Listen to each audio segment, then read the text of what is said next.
and doing other nighttime jobs such as detailing cars, bits of handyman stuff, was designing furniture. But my real job at this time in my life happened on an evening, and this is where I was a headliner at female events. And it's kind of like I would get up on stage, I'd do some kind of really nice dancing, I'd take off my clothes, people would love it. We did it as kind of like a group. We also had this young lad that came and joined us, and I kind of got interested in his mum for a little while, but hey, it all went downhill from there. And then I got a bit older and realised it wasn't the life for me, and I retired from being a male dancer, and that was how it went. I don't actually know that reference. It's Magic Mike, man. Magic Mike. I've never seen that movie. Oh man, I'm terrible. I'm really bad at watching movies. Honestly, I don't watch nearly enough movies. Yeah. So guys, just for reference, what I usually do is I usually Google like films before I like Google best movies. And today I Googled shitty movies for the intro, so that's where that one came from. Isn't that a popular movie though? Don't most people consider that good? I think it is, but I don't know. It came up on when I Googled shitty movies. That's what came up. It came up in the 50 worst movies ever from Empire. 50 worst movies ever. Interesting. Okay. Interestingly, the number one choice was Catwoman, which is what I was going to go with, and then I realised that I'd already done it a couple of weeks ago, so we couldn't do it again. The Halle Berry variant? Yeah, the Halle Berry variant. So I must have Googled the same thing last time we did the show. Very yeah. All right, fantastic. All right, I see lots of people already showed up in chat, and that is fantastic. So thank you guys so much for coming out. This kind of little pre-show, but we'll talk about kind of what's been going on and kind of our thoughts moving forward as well once we officially start the show. But thank you all so much for coming in, showing up, and subbing already. Iwane, Young Woody, Captain Schwa, Daft Prophet. Yeah. Thank you guys so much for the subs. Very much appreciate that, Captain gentlemen. Schwa, 34 months. Wow, that's a huge streak. He's having a lot of top Clack babies. Yeah, well, he's well on the way to his fourth now, right? He's pretty close there. Oh man, it's nice to be back, though. It is nice to be back. It's nice to be streaming again. I was stressing it a little bit, but I gotta be honest, it is nice to be back. Yeah, your beard's coming in better now as well, Brian. You're fresh with the haircut. Yeah, I got the haircut the other day. Oh man, that felt so good because it's been getting a little warmer out here lately, and my hair. I mean, I was, like most of you, I was in quarantine. My hair was getting pretty absurdly long. Tasty. And man, it was just way too warm. So glad to feel a little bit refreshed now. I need to trim on my beard as well, but I was too lazy to do that today. Officially, the barbers in the UK opened again on the 4th of July, but I still haven't been able to get a booking to go. So what you can't see, what the headphones are actually hiding, is just how thick and bushy my hair is. But it's really long still, especially at the back. It's like I've got a small mullet going on. I was about to ask, have you ever had a mullet? No, I've never had one, but I need to get rid of that. So that the headphones are kind of hiding a lot of the mess that happens down the side of them in it. But interestingly, I'm really happy with the length on the top, so I'm probably going to keep the whole length on the top and just get rid of the back and sides and get that all shaped in nicely. Nice. I love Chilitas as well. 100 back at it again bits. Thank you very much, Mike. Yes, we are back at it. Slightly different format today. Things are going to be very different, but you guys will see that as we go through the show today. It's going to be interesting, going to be exciting, and we're both really, really, really psyched for it as well. Yeah, we'll get into it in just a few minutes once we officially start. So just kind of waiting for people to roll in here.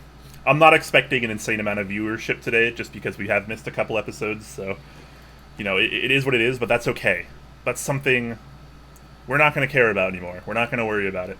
There's better things in life. There's better things in life to worry about than how high a viewership number is, and we're not going to stress about shit like that anymore. Mullet for charity, asks Existentially Yours. Would you do a mullet for charity, Jay? I'm still kind of upset that I gave away my Space 65 for charity and then had to shave my beard off. Because my beard's it's growing back nicely, actually. It's growing back nicer than it was. Oh yeah, you look great. So, you look great. Man, wow! I've just seen in my camera. I don't know if you guys can see. I've got a huge white hair there growing through, grey hair, like one just odd grey hair that's really just get rid of it and don't even think about it. That's the strategy. Right? I'm not sure I can. You'll never go grey as long as you keep pulling them out, right? That's how it works. Keep pulling them out, yeah. But yeah, it's. Yeah, I'm not sure I'd grow a mullet for charity. It's almost there though. Like you guys saw a second ago. Like I don't really brush the back of my hair at the minute. I just did the front really quickly after I got out of the shower earlier on, and this is kind of like just how my hair naturally is now. But at the back, it's just so long. It's so messy. It's just not good. Yeah, but we don't see that, so it doesn't matter. It's fine. Yeah, exactly right. That's why the headphones are great, because the cans kind of hide everything. Ooh, Phantom Taco's asking if we both got past the itchy phase. I think I'm at like towards the end of my itchy phase. It's still itchy here and there, but I think I've mostly gotten over it. Do you know what? Right, the past couple of weeks with my day job and everything else, I've been so busy I haven't even thought about it. And I guess kind of I must be past it because it's fine as it is right now. Yeah. I remember last time I grew it as we were going through lockdown and everything else, and you guys seeing those streamers getting bushier and bushier, and it's probably about halfway back to what the level it was before I showed it off. I remember going through the kind of itchy phase then, and it was terrible for about 4 or 5 days. I was just and then after that it was fine. So yeah. Nice. Shout out to Pangolin for that tier 1 sub. Thank you so much, my friend. It's just over a year as well. 30. It's awesome. We are just past 6 o'clock Pacific time as well. I'm gonna roll the intro and we're gonna get right into today's episode.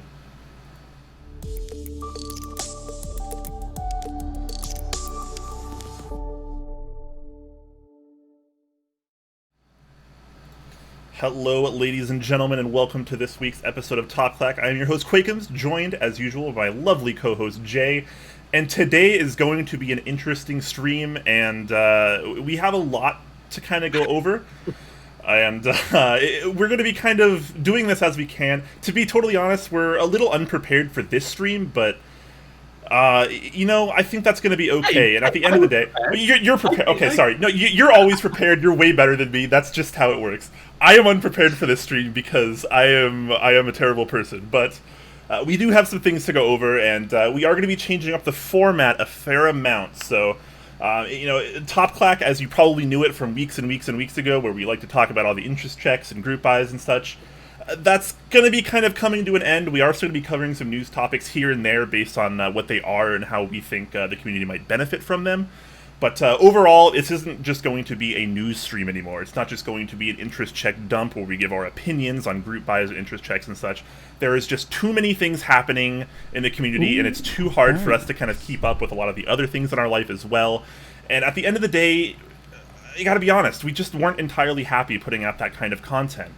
And we spent, I don't even know how long, doing it just because people expected it of us. And I gotta be honest, no more. Like, we just want to put out the content that we want to put out moving forward. And if people want to stick around, heck yes, that's awesome. Watch us for the kind of content that we want to put out. But if you were here just for the news, the interest checks, the group buy, that kind of stuff, our opinions on that, you're not going to get nearly as much of that anymore. So I apologize for that, but at the end of the day, we got to do what we want to do. And we can't just do what the community wants us to do. Because I think we have a lot to offer the community in ways that's just more than giving our opinions on things like group buys and interest checks. And I don't want to be pigeonholed as Top Clack into being that particular kind of content. So you're going to be seeing a lot of variety kind of coming out from Top Clack moving forward. This stream might be a little kind of messy, but it should be all right just because, again, I'm not fully prepared for this one, and I've been... I'll talk a little bit about my mental health as well, which it's been struggling, but progressively getting a lot better lately. If you want to go check out an article that I wrote on the Top Clack website and the Text Clack channel, definitely go check that out. It'll give you a really good update on what's been going on with me personally, as well as a little bit with Top Clack. If you don't care about that stuff, totally fine. Totally fine. Don't worry about it. Just know that I've been going through some struggles mentally over the last few months, and it got to a point where I was doing very, very bad. I'll spare you the details, but I was not doing good at all. And I needed to make a lot of changes. And I have since been making an insane amount of lifestyle changes, and been trying to kind of restructure my frame of mind. I am not 100% cured. I'm not doing amazing. Some days are better than others. But step by step, I am making progress, and things are going well.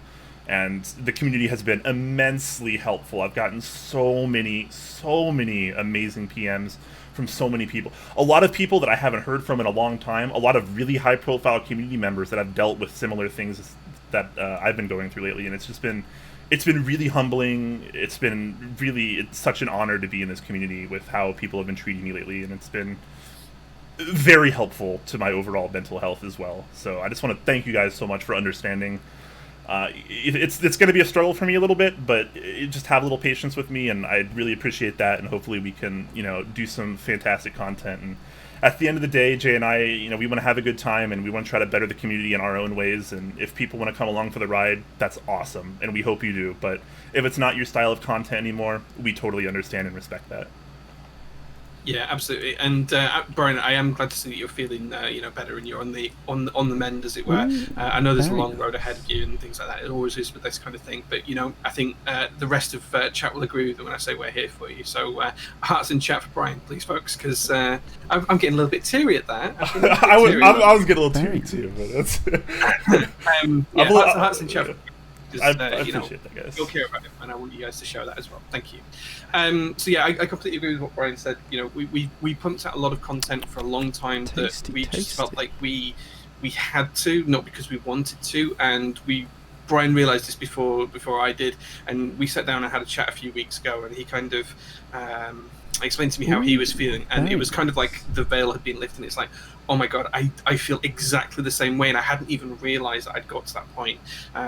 So just by talking, we've come up with some ideas on what we want to do going forwards. We'll share some of those ideas with you today. We'll share some of those in the coming weeks and months. The thing we want to do most and foremost is, as Brian said, take it away from necessarily the news. There'll still be the odd thing that we want to talk about that's newsworthy and things like that going through the weeks as we move forward. But the vast majority of stuff is going to be things that we want to talk about, the topics that we think matter to the community, that matter to us. They're things that we've got a really strong opinion or thoughts on that we can really share with you guys and try and help build content that way.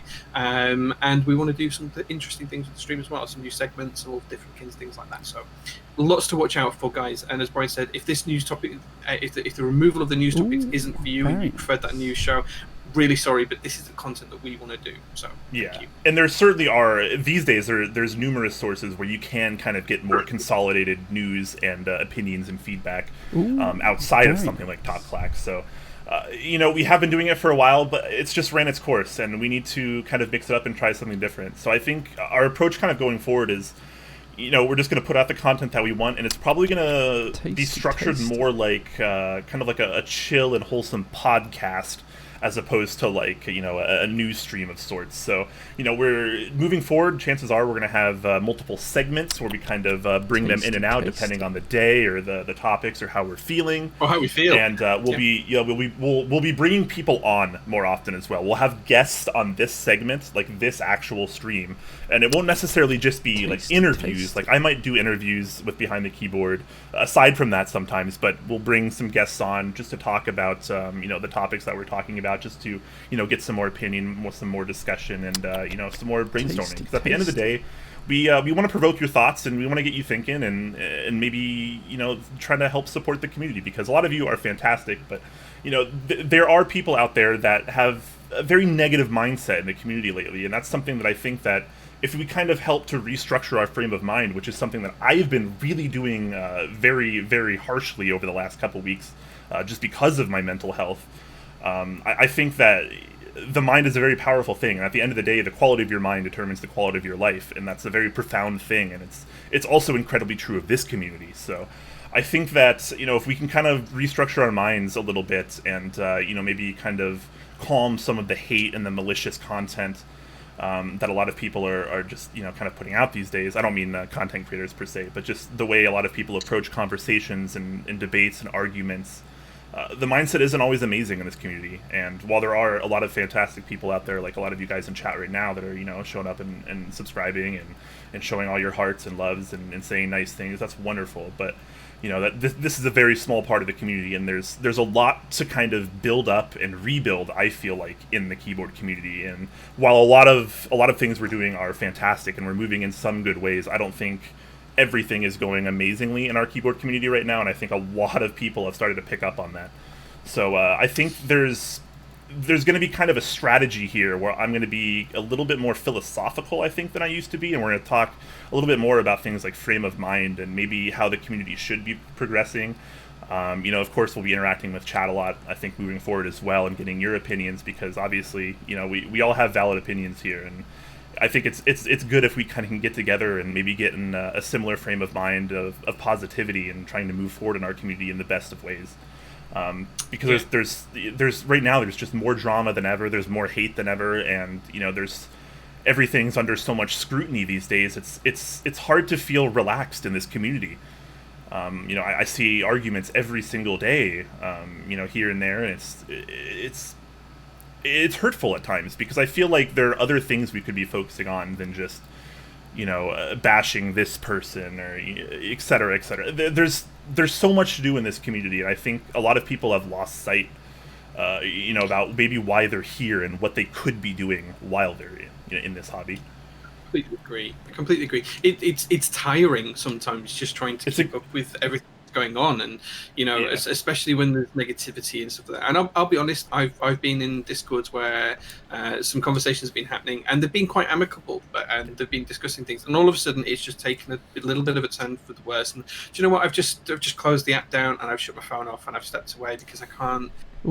I don't want to experience all of that kind of negativity. I'm fine with having challenging conversations. I'm fine with people calling things out. I'm fine with people being constructive with criticism.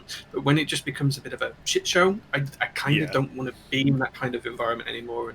And as Brian says, trying to work away from those kind of things, but trying to bring some more wholesome content and some positivity to the streams that we do is what we want to be. So yeah, and I think a lot of it, you kind of hit the nail on the head when you said constructive criticism as well. I think a lot of people have trouble discerning what is constructive criticism and what is just kind of maybe a little bit too malicious, a little bit too hostile in the way that we word things, because a lot of us, and we're all guilty of it, right? It's not just it's everyone, right? Like, I've been there, Jay's probably been there, most of you have probably been there. We've said something that we regret. We said something that was a little too mean, a little too hostile, and sometimes it's hard to convey emotion through text and over Discord. So it's a difficult place to be sometimes, but I think just having the right frame of mind, having that positivity, that sense of community, that sense of helpfulness and well-being and support, I think can benefit our community so much more than we otherwise think. Like I said, the mind is a powerful thing, and if we're kind of all on the same page and we're all in the same understanding, I think we can move forward in the community in a lot better of a way. Absolutely, fully. And I think it's about keeping those conversations positive. You can absolutely be critical of something and still be positive about how you approach that. And that's something that a lot of people miss, including me. I'm guilty of this as well. It's not like I'm trying to be a hypocrite. It's all of us, right? Yeah. Just being more mindful of how that kind of thing comes across. There's been decisions that I've made in the past that probably aren't the greatest, and have upset people when I could have gone about it in a completely different way.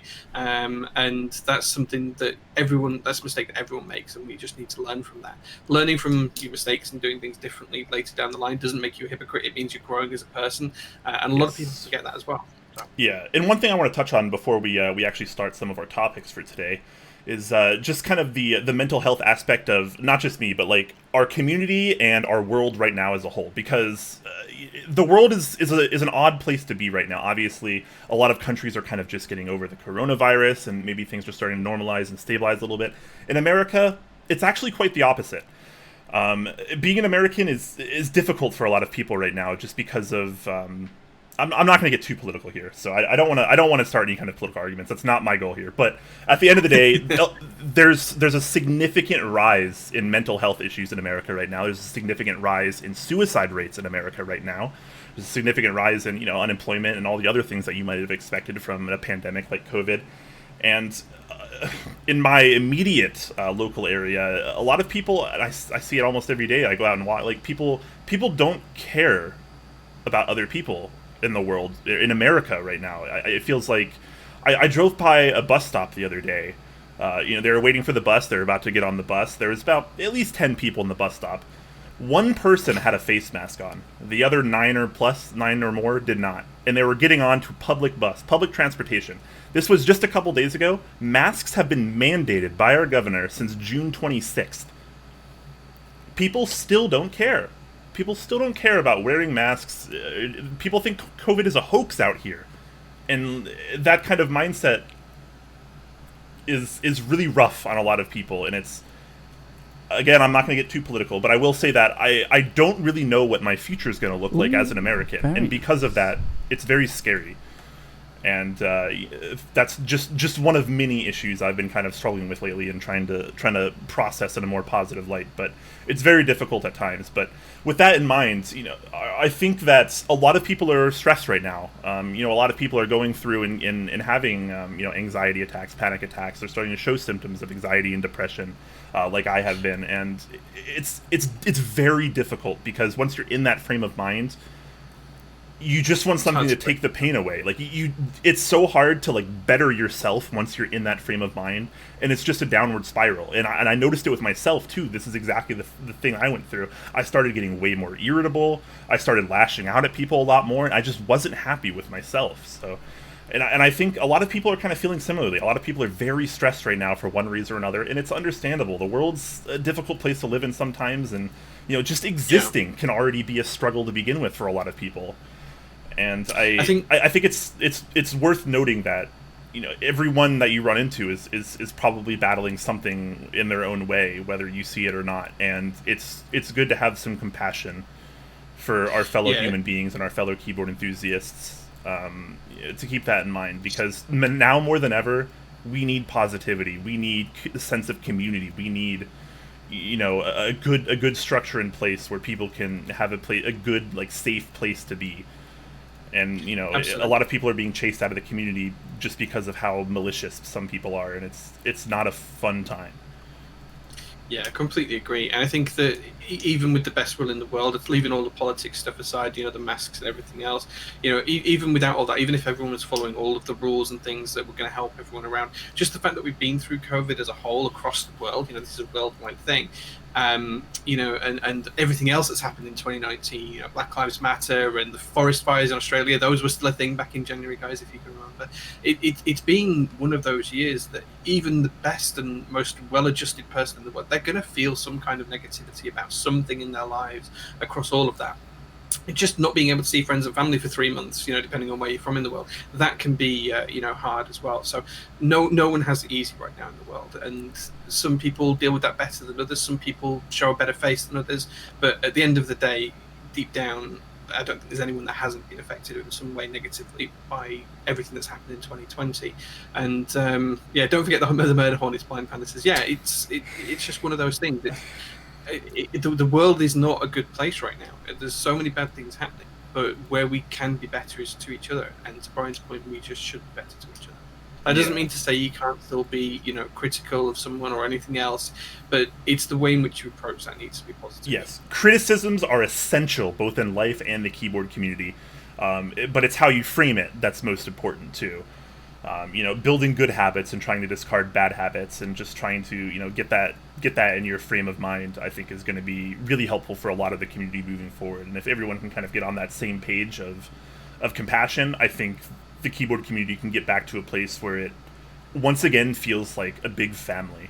And I know that's a little bit more difficult as the community grows and there's so many people, and we're going to talk a little bit about that coming up in the topics as well. But like Jay said, it's a difficult place to be, but we can make it better, and we can take steps to improve it, just like a lot of us have been.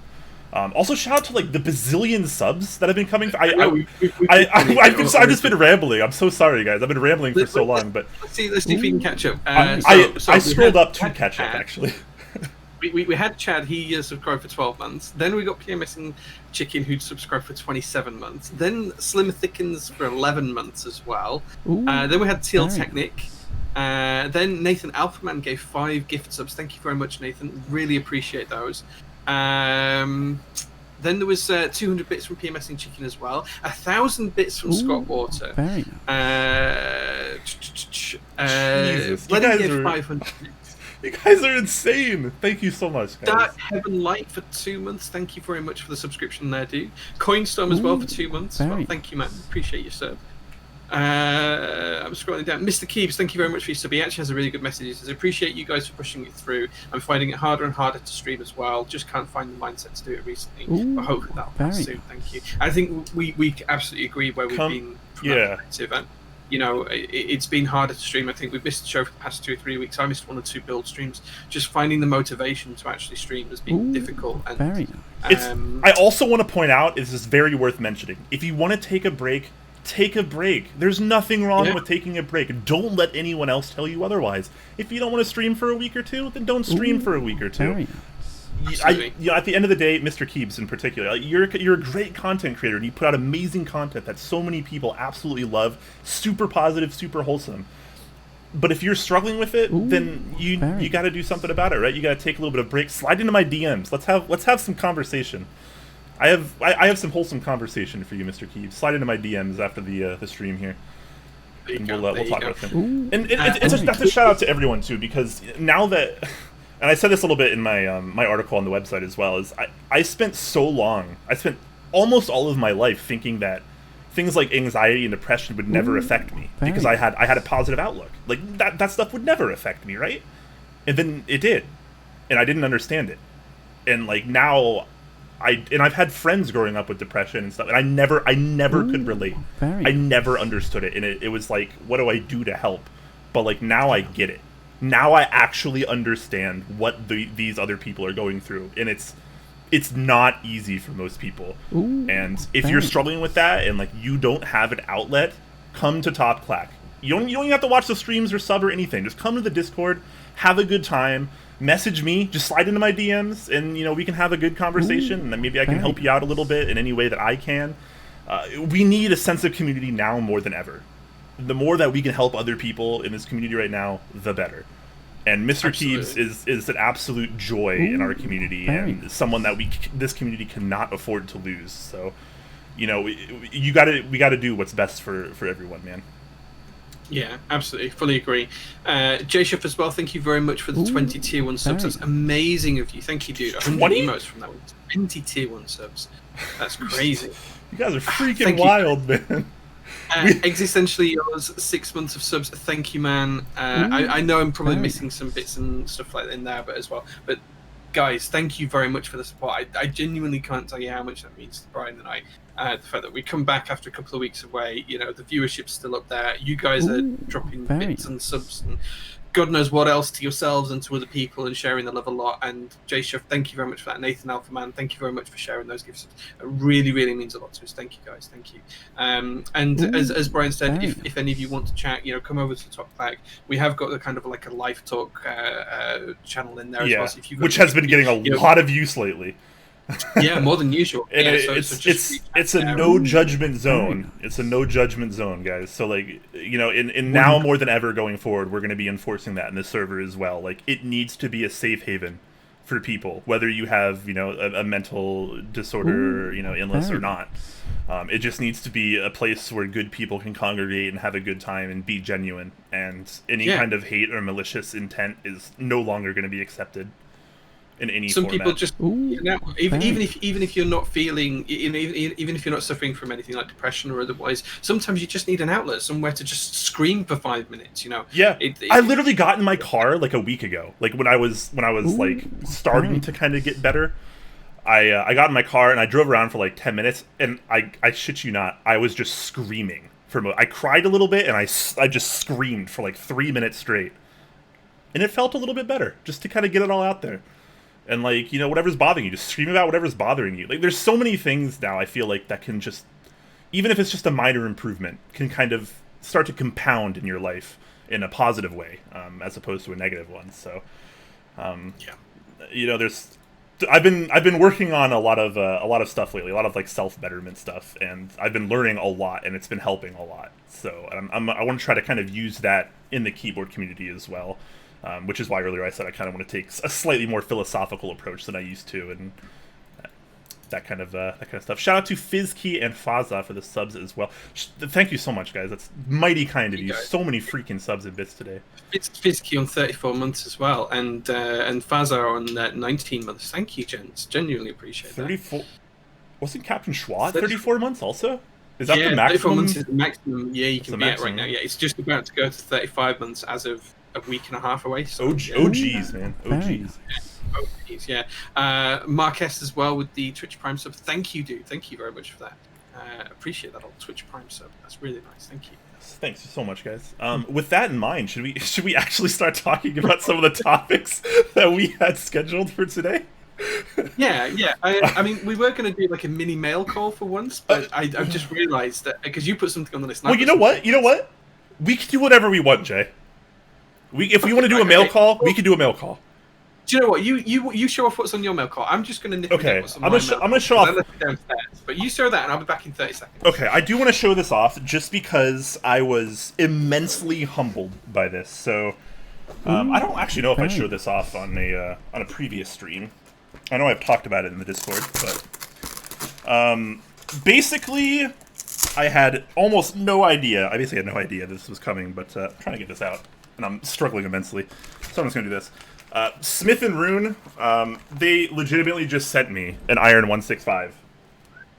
Like the Plum SE edition. Like, literally, like, the edition that I like the most. They just, like, sent me randomly. And I had no idea it was coming.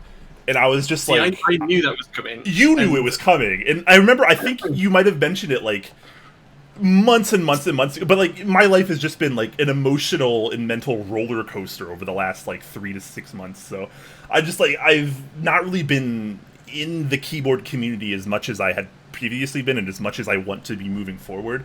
And because of that, a lot of my kind of knowledge and experience kind of suffered as well. But, like, they just showed up and I was like, what? And I was like, is this a mistake? And he's like, nah, man, that's for you. And I was like, are you kidding me? So, I mean, it just, like, it's insane how wholesome so many people are. So shout out to Smith & Rune. You know, they're fantastic people. And, you know, I've had great conversations with them, you know, even recently. And it's really humbling to know that so many people in the community are just like that. Like, they just send people stuff. Like, who does that? It's such an honor to be in this community with a lot of the other people that are currently in it as well. And I try to be grateful for that as often as I can be. Yeah, I remember them talking to me about it originally. They're like, what colour would Brian like? And I said, send him a plum one. Give him a plum one. If you can get him a plum one, do him a plum one. Plum is the best colour, man. It's so good. So good. Yeah, then they were kind of telling me about it when I was getting my FE a couple of weeks ago, and they were reminding me about it, and they said, you've got another one that was going to you for a build, and they're like, oh, we're going to shove that one that we talked about. Yeah, I got one in that I'm building for someone else. Yeah. Yeah, so basically what happened is I got in like a big package that had an Iron 165 FE in it that I'm building for someone else, and then there was this other Iron in it, and I was like, oh, he just ordered 2. And so I asked him, and he's like, oh yeah, I did order a Plum one later on. And he's like, maybe they just sent them together. And I was like, oh, okay. So I didn't even think twice about it. I was like, they're both his. And then later on, yeah, I think it might have been Vox that messaged me, and he was like, oh yeah, it's yours. And I was like, what? I was like, I was just about to send this like back like to someone. That's crazy, You're man. gonna give it away. Give away street. I do actually have several things to give away in the coming weeks. So keep an eye open on that. This month is going to be a little crazy for me as well, just because I'm moving. Starting in a few days. I think we actually get the keys tomorrow, but I might not be moving for a few days after that. But this month is going to be a little hectic for me. But once I get settled in my new place, I'm actually going to have an office. I'm going to have a little bit more room, have a little bit more freedom to kind of play around. And I'm really looking forward to kind of getting back into the swing of the whole top Clack and kind of moving forward the way we want to. And I think it's going to be a fantastic time. Yeah, absolutely. I'm really stoked for you. And it's interesting that we're both moving streaming space at the same time, because I will be streaming here. Hopefully next week, maybe the week after. I've finally got the office set up at the new unit, the warehouse that I've got for my web store, and it's just about ready now. So the last thing, which is the new desk, that comes tomorrow, and then I can set that up, and hopefully I'll be streaming. If we do this show next week, if we're still ready to do it, then I'll stream this from there. If not, my build stream a week on Sunday will be from there. So that's really exciting. And you're going to be moving into a new office at the same time, so it's kind of going to be a whole change. And I hope that will give us a bit more of a fresh start on things as well. It'd be really nice. Yeah, it's that's kind of what we're looking for right now too. A breath of fresh air. It's going to be kind of a. I know we kind of like revamped Top Clack more visually, I guess, than anything else previously. But now it's kind of going to be the opposite. It's going to be we're just going to be doing what we want to do, and it's going to be great. Hopefully, it's going to be great for us, and hopefully, it's also great for everyone else. I'm sure it will be. Yeah. quickly moving over to my mail day, I want to shout out to Langlandia because this turned up, which you may or may not recognize. If you don't get it from that, you will get it from this. God, that's hot. Cafe. I haven't opened the keys. One thing I do dislike about the new GMK trays is you get the extra tray with the extra keys in, so you see it before you open it, if that makes sense, which I kind of dislike.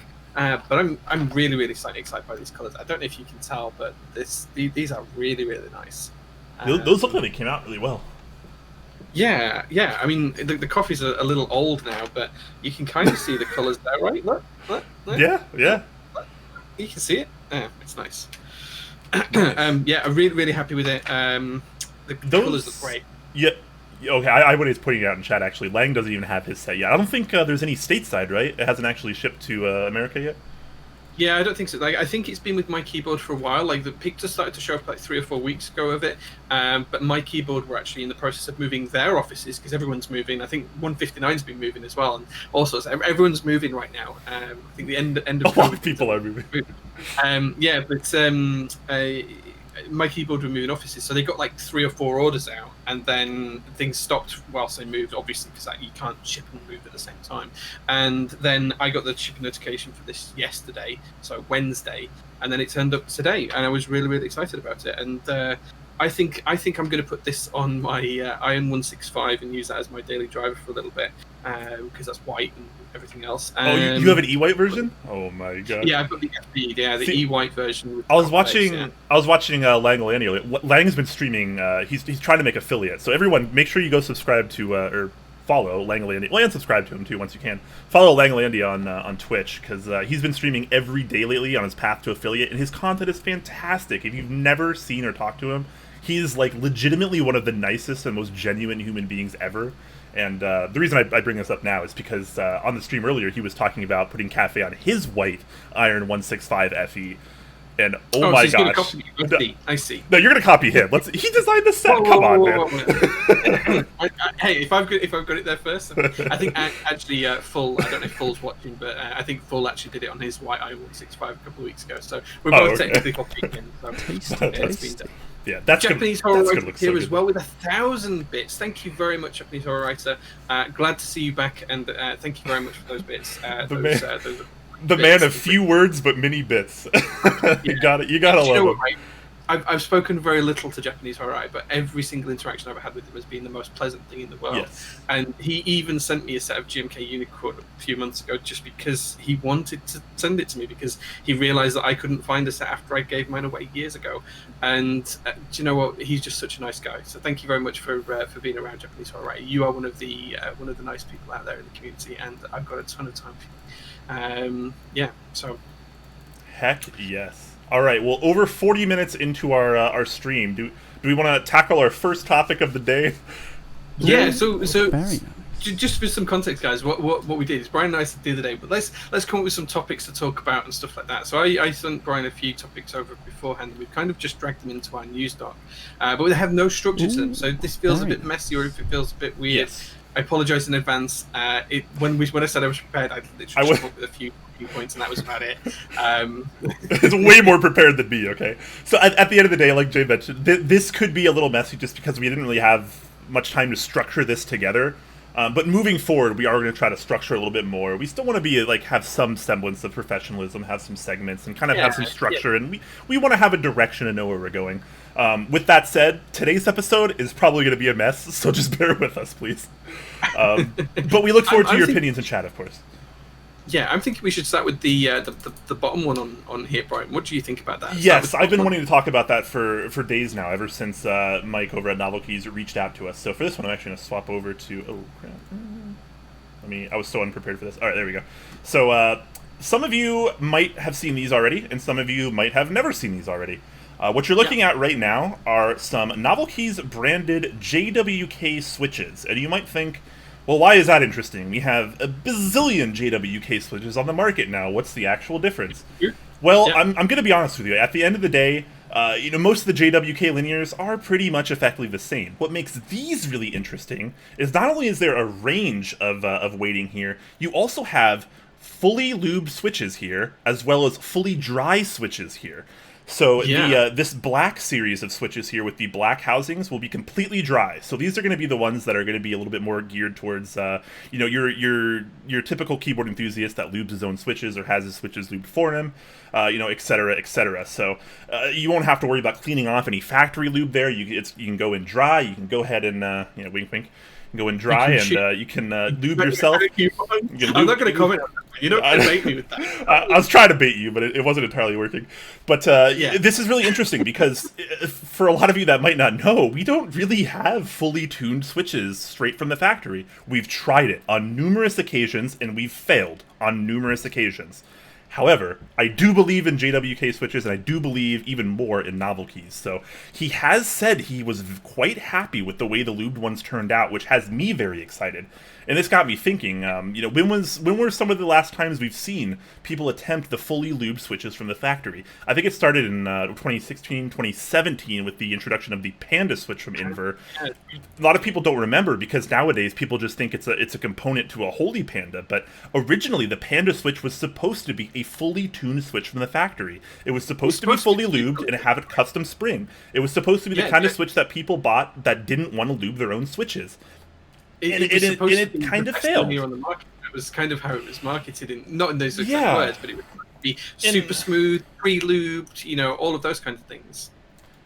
So someone said no link. There's no link. This is just a picture that I took that Mike gave me in Discord. That's it. There's no link to this yet because these have not launched yet. And I don't think that Mike has actually made an official announcement about these yet. He hasn't really been sharing any details. He said that we can share the details. So that's what we're doing here today. So this is going to be really interesting. So we're going to get a range of switches. I believe, if I recall, the red being the lightest, the yellow being the middleweight, and the black being the heavier. So very kind of traditionalist to the cherry style or Gateron style, rather, in that one.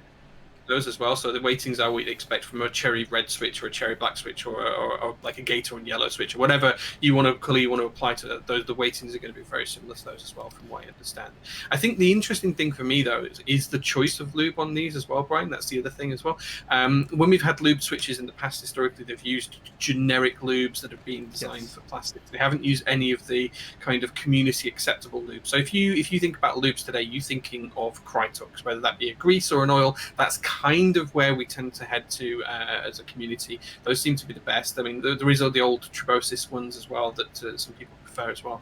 But these are actually tuned with they're factory tuned with 205 grade 0, which I think that's a first from a factory. I'm pretty sure that's a first for our community at the very least. So that's kind of a big deal. 205 grade 0, arguably the most popular lube overall in our community. A lot of people feel it's very versatile and very easy to use and relatively accessible. And and while it's not my favorite lube, I do really appreciate what Novelkeys is trying to do here, because if they can put out a fully tuned switch from the factory, that's going to be a big deal. And I know a lot of people are like, well, what's the big deal? It's just a lube JWK switch. We have those. Buy JWK switches and lube them. But you're missing the point here. The people that lube their switches, the people that have their switches lubed for them and use them and build them in boards, we're the minority. We are not the overall community, and we are not the overall keyboard market. And because of that, a lot of people can benefit from this. A lot of people that wouldn't otherwise lube their switches or have their switches lubed, or maybe they can't afford a lube service, or maybe they're afraid to start lubing. They can't do it. Maybe they have some kind of a disability that lets them or doesn't allow them to lube, for example. I think that a lot of people are maybe overlooking how important this product could be for the overall community. And that's something I definitely want to try to get in people's minds, because while it might not be a big deal to someone like myself or Jay, or to even a lot of you viewers that are watching right now, this can, and if it is successful, I would very much bet it will be very, very beneficial and very, very important to the community overall. Yeah, absolutely. And the other thing as well is that I mean, we've talked about some of the JWK switches quite recently, and the H1s were a solid switch out of the block. The spring was good, the smoothness was good, the tolerances were nice. For most people that are out there in the community that want to use a mechanical keyboard, those switches were good enough stock. Like 95% of the community out there, they were good enough stock. I tried them hoping that they would be good enough stock for me. I wasn't quite convinced. I had to desolder my eye and lube them and rebuild it. There was a sound. You got to yeah, lube absolutely. JWK. I think it's almost a general consensus at this point that you don't really lube JWK for smoothness, just because they are, like you mentioned, they are pretty much the smoothest switches we have on the market right now. Yeah, It's quite nice. Let's be honest, but they don't really sound the best. They do benefit quite a bit from films, and I do think the sound does get cleaned up a lot if you lube them properly. So. Yeah, I agree. And that was what I had to do. I had to desolder the board to lube the switches. I didn't film them yet. I want to do it in stages, so the third iron rebuild that I might do might involve me lubing it, because I'm still not quite happy with the sound. But I do think that for the vast majority of the community, those H1 switches are pretty good stuff. They're good, yeah. Right. And if these come pre-lubed and that lube is good, and the thing is as well, guys, we'll be able to tell you really, really soon, because I have a package of these on the way, and so does Brian. Yeah, already on the way to us. Yeah, already on the way. We've already got these switches on the way, so we'll be able to confirm Mike soon. So mine is literally in. You guys won't be able to read this, but it's literally in customs right now in the UK. That's the package from Mike that's got these switches in. We'll be able to soon see, and I'll be able to compare them to those H1s that I've lubed and see how close they are. Brian will have some alpacas or some H1s or something. He can do the same. And if these are that good, then maybe that will be that good lubed switch for that 90% of the market. It might not be for the guys who watch this show. It might not be for you guys. It might not be for Brian and I, because we might want to do something slightly different to tweak it to make it a little bit, take it to that next level. But for the vast majority of the community, these could be really, really good. The other thing as well is the tops. You might have noticed they have got NK branding on as well. So these aren't the standard JWK tops. These are a new top mold with the NK branding on too, which is a huge step up. So big shout out to Mike. He's taking his branding. These are actually Novelkeys branded switches. You might not be able to see it on the image there, but let me paste a link to the image in Discord. I just enlarged it a bit. It should be a little bit more obvious now. Yeah, you should be able to see it. Yeah, you get the NK and the underscore after it, so you get the actual Novelkeys logo on there as well, which is kind of cool. It's really, really cool. I don't think there's been any other changes made to the housing. I think a couple of people have asked if we know what the material's made of. We don't at the minute. Mike hasn't told us what material the housing's made of. I'm going to assume that it's going to be very much like a H1, but we'll be able to confirm that when we get them. And I'll ask Mike as well, so I will take that one. One thing I'm really curious about is, obviously we've seen a lot of variants of the red switch and the black switch, and we're pretty used to the weightings on those. But the only manufacturer that we've really seen a yellow switch from in a linear format is Gateron. And the thing about the Gateron yellow, one of the things that makes it one of the community's favorite switch and what makes it so popular is that it has a very unique spring. And I don't believe we know the spring weightings of any of these switches yet, but I'm curious to know particularly what the yellow spring is. If that's actually going to be like a more traditional spring, or are we going to get more of a linear progression like we would on a Gateron yellow, for example? Yeah, when I did ask Mike about these, I don't think I asked him in our group chat actually. I was talking to him about something else, and I did ask him about them. He said that we should expect the spring weightings to be very similar to a standard red, yellow, and black switch. So I assume that means, the standard red or black, which is broadly the same for Gateron and Cherry. I feel like that's what I mean. The red and the black, I feel like, have a little bit more structure historically based on like their weightings, but the yellow is kind of a wild card because different manufacturers' yellow switches can be wildly different. And Gateron's yellow, which is the most popular yellow switch, I would argue, in our community, is a very linear progression, and a lot of people like that. And what I mean by a linear progression, for those that maybe are a little bit confused, is the delta between the actuation force and the full bottom-out compression force is a lot more minuscule than it otherwise would be on a more traditional spring, or even more so a progressive spring. So it's kind of the opposite of a progressive spring, where instead of trying to get you a much more bouncier feel of a light start and a really heavy bottom out, you kind of have this medium weighting all the way through. And to some people, it's really attractive. And I have to admit, at the very least, it offers a lot of difference from the more mundane switches on the market. So really appreciate that, and I'm really curious to see if this particular yellow switch is going to be something similar to that, or if it's just going to be a more traditional spring in a middle weight between the red and the black. Yeah, absolutely. I'm really excited to get these and try them out. I don't know how many Brian sent. I don't know, Brian, how many Mike sent for us each on these. I'm assuming it's only a handful each. If we're lucky enough for a build, but we can't be picky, right? So we just gotta some yellows for a build or whatever. That'd be amazing. But it's just nice to have a package package. Yeah, there's a couple of other content creators here in the UK as well. If I get enough of these to share out, I absolutely will do.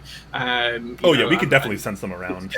Get these out there. So Glasses is watching as well. Glasses has been doing some amazing content on YouTube recently. Go check him out, guys. If I have enough of these to share out, I'll send you some as well, or maybe we can split the weightings between us or something. There's a couple of other people out there as well in the UK that I've shared them with as well, and the EU.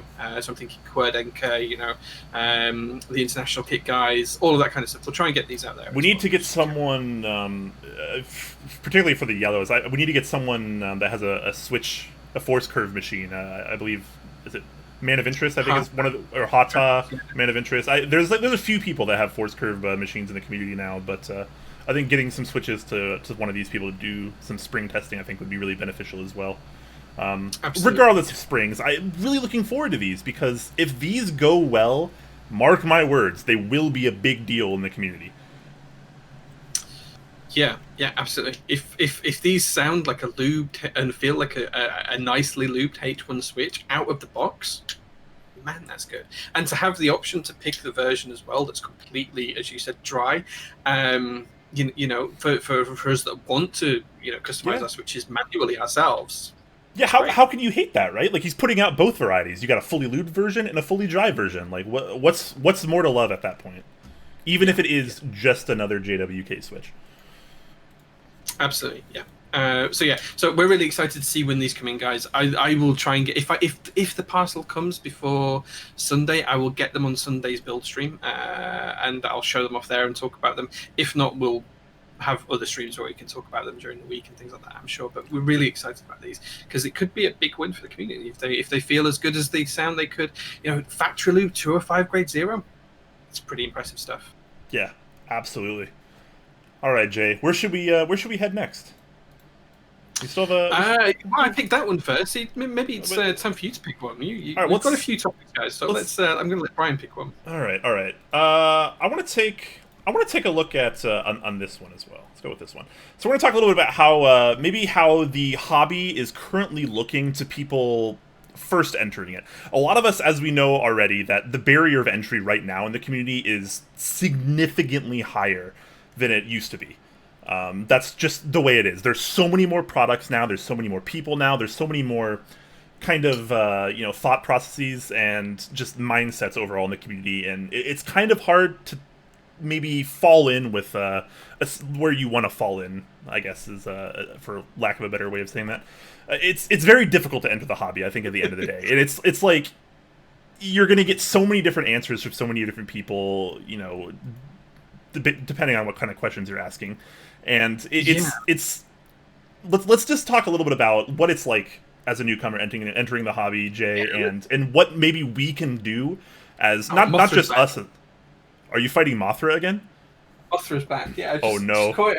I just saw it on stream. I just saw it fly past me on stream. So it's Jayzilla, Return of Mothra. Feels bad. Yeah, it's because I have the bright lights on and the window open, and there's just fields and fields and fields out the back. See, that's why I turned mine off, but I don't have to worry about it. I'm just using daylight right now. Yeah, well, I don't have daylight. It's dark outside. I mean, look, it's pitch black outside. So well, it's like early in the morning for you because I make you get up at ungodly hours to do this stream. Yeah, it's too because I'm an awful person. Anyways, back to the topic at hand here. Let's put it back into. Is it worth saying what it's like? Let's put ourselves into the shoes of a newcomer to the community. Sure, and I want to reach out to Twitch chat here as well. If you're newer to the community, let us know your experience. What was it like for you coming in? I want to hear your story. Was it difficult? Was it easy? What kind of steps did you take? What kind of people did you interact with? Was it difficult? Yeah. Was it hateful? Was it hostile, malicious? Was it wholesome? I feel like the range is so large here. Axot in chat makes a good point. It's like a weird desert. The cool stuff you can't buy but can see, it's like a mirage. I mean, that must be almost everywhere. Because we have arcade models of group buys running in the community, it must be really difficult to come in and say, oh, that looks really cool. I'd love to buy that. Oh, it's not in stock. Oh, yeah. Oh, well, what about that? Yeah, that's not in stock either. Oh, I found it on the aftermarket. Oh, it's $3,500. Yeah. which is also another topic we're going to be kind of covering today as well. maybe, yeah. maybe at some point. But yeah, as a newcomer, what is it like entering the hobby? Let's try to put ourselves in the shoes of a brand new person in this hobby, Jay, which I think is going to be a struggle for us since we've been around for a little while now and we have experienced a lot of this. It does, but if you imagine yourself and you're just coming into the hobby, you see that, so you're browsing Reddit, you see a picture of someone's mechanical keyboard, you see a Quirdenker photo, or you see a Clavier photo, and you see this really nice keyboard. You think, man, that looks better than my Dell Rubber Dome. So you start to click on some links and you start to take a look at these bright, flashy keyboards, and instantly you are overwhelmed with a ton of different things. So first of all, the different types of keycaps. There are 17 different profiles in 24 million different colors. And that's great. You think, wow, I can buy all of this. And then you realize that you can buy none of it because it's all in group buy and nothing's in stock anywhere. And then you think, okay, well, I'll put keycaps to one side for a second and let's take a look at switches, because switches are really important. And I completely agree they are. And you look at switches and there's a bazillion types from 35 different manufacturers, and everyone suddenly starts to tell you that you need to break them in and lube them and film them, spring swap them. Yeah, and you need to avoid these switches but buy those switches, but you shouldn't buy those switches because they have an exorbitant price to them. There's a lot, right? And that's just two topics. We haven't even talked about cases and PCBs and lubes and stabilizers and all of those other things. Materials, plate materials. Yeah, exactly. It's just a myriad of kind of options. So you come into the community, it sounds like easy. A custom mechanical keyboard, that sounds easy. I just buy some parts, put it together, great. But just the sheer volume of options, it's like one of those spider diagrams that it's like a bracket system, right? It just gets wider and wider and wider, and it never comes back in and narrows. So I think from a learning perspective, it's really hard for people who join the community to actually learn about all of these different things at once. And I think my experience was, when I joined the community, it was a lot easier. There was so fewer products out there. It was easy to think, okay, well, let's learn about keycaps. And I kind of learned about the different profiles of keycaps. And it was like, well, I'm not really happy with the switches that I've got. They feel too light. I had cherry reds at the time, which I've never used since. And it was like, well, okay, let's try some different switches. So I got a switch tester. I tried 7 or 8 different switches. And I kind of learned then that I like tactile, which I've moved away from over time. But if I did that now, how would I pick a tactile switch? Because there's just so many out there. I'm not even sure that switch testers I can recommend them anymore, because there are so many different types of switch out there.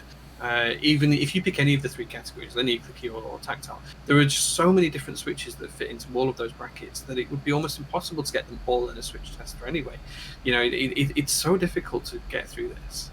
Yeah, and it's really easy to say things like, now that we have more options, it's just better for everyone, because you could argue that, and it certainly is. If you're already in the hobby and you're established and you kind of know what you like, you know what you want, and you know what the products are when they come out, it's a lot easier to just be like, oh, okay, that switch interests me, or that keycap set interests me, that plate material interests me. But when you're coming into the hobby as a newcomer, all of this is so new to you, and it can be very, very stressful because you don't really know how you're supposed to be allocating your money. And let's be fair, this hobby is not always cheap. And a lot of people, they want to be in the hobby, but maybe they only have $100 to spend a month, or $200 to spend a month, or $300 a year or something. And we're lucky enough. I will say that the rising of our community has helped a lot, and we have so many products in our community now at a wide range. A couple of years ago, there was so few options on the low end. You come in, the entry level stuff, it's almost non-existent, and a lot of stuff that was there isn't that great. But nowadays, look at the stuff that's coming out. Novelkeys put out the NK65. That's a phenomenal board for the price. Rama has the Kara coming out, their injection molded 60% or whatever that is. That looks good as well. I mean, you have lots of KBDfans options now. I feel like as a newcomer, it's a lot more stressful to enter the hobby, but the trade-off is you have a lot more options right now. And I think a lot of it is just based on kind of where you fall when you come in the hobby, whether you go into RMK, whether you go into Geek Hack or Keep Talk, or maybe you go into like the RMK Discord, or you come from the Teha Types Discord or Top Flat Discord or whatever. It's you're going to get differing opinions and thoughts based on where you are, but hopefully at the end of the day, someone is helping you in a positive way. And Existentially Yours kind of mentions this as well. He says, I was mostly just confused about where people were getting information. I didn't have top Clack, and I still kind of am confused, I think he means. Info is so spread across Geek Hack, Discord, Reddit, etc. And I think that's actually a huge point. There is no kind of central location that you can go to learn about this stuff. In the past, there was kind of just Geek Hack, and everything happened on Geek Hack. But if you actually look at the number of Geek Hack posts over time, the site is more popular than ever. There's more people than ever, but the actual number of posts has dropped since 2015, 2016 because of the rise of Discords and live conversations. And one of the quirks of the way that the internet is developing is we're stopping doing the whole archiving thing that the forums were really great for, to show this is the topic, these are the responses, and this is the one that's got the answer in. We're moving away from that kind of thing to very much more a live conversation through social media, and whether that be Twitter or Facebook or Discord.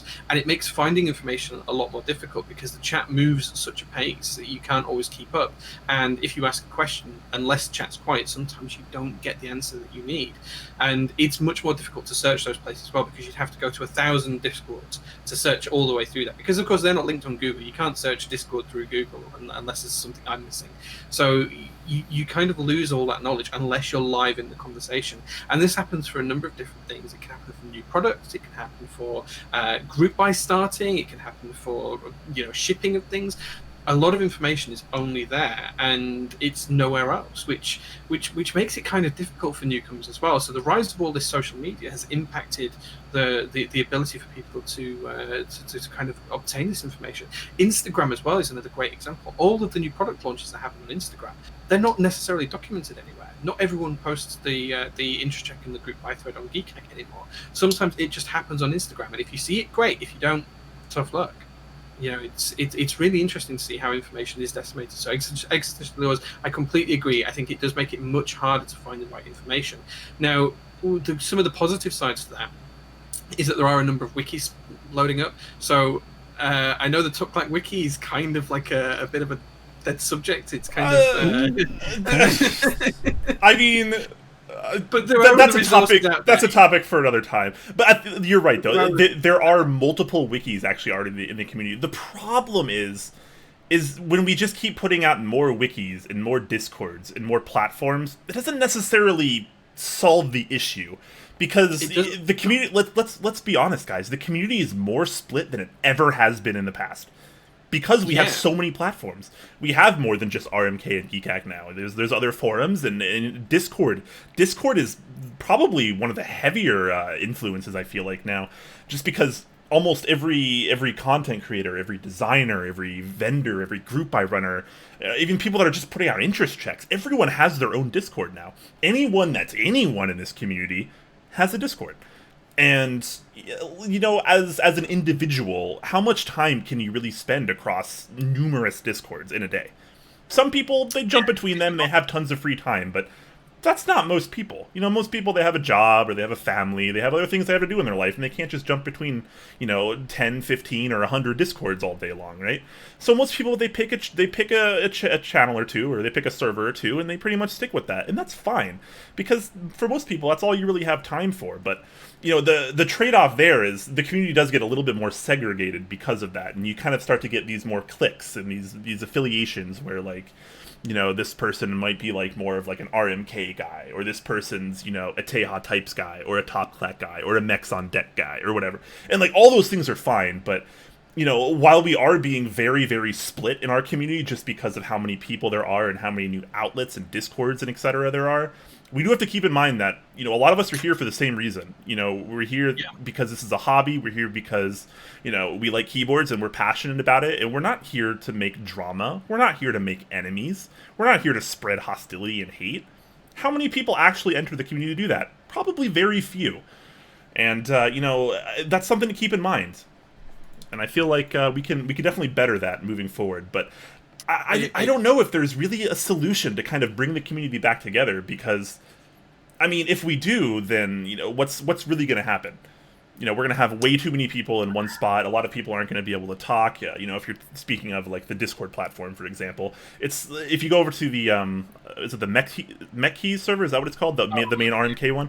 You go over there, and there, don't get me wrong, there are some fantastic people there, of course, but sometimes it's hard to get a word in edgewise. Sometimes there's a lot of trolling going on. Sometimes there's a lot of memes. Someone comes in and asks for help, and maybe they're kind of met with a lot of, if not hostility, maybe a little bit of trolliness, and maybe some jokes that they don't understand because they're not in the community. They're trying to enter the community, and I think we really need to be a lot more compassionate with people that are actually just coming in, because for a lot of the people that have been around, like, for a while, like Jay and I, and like Jay was mentioning earlier, like, when we were entering the community, there weren't really options. Like, in 2016, 2015, 2014, like, when I was entering the community, like, you bought a Filco. Like, you had cherry switches. Like, Gataron, the patent hadn't expired yet. Gataron didn't exist yet. Zelios, because of that, Zelios didn't exist yet.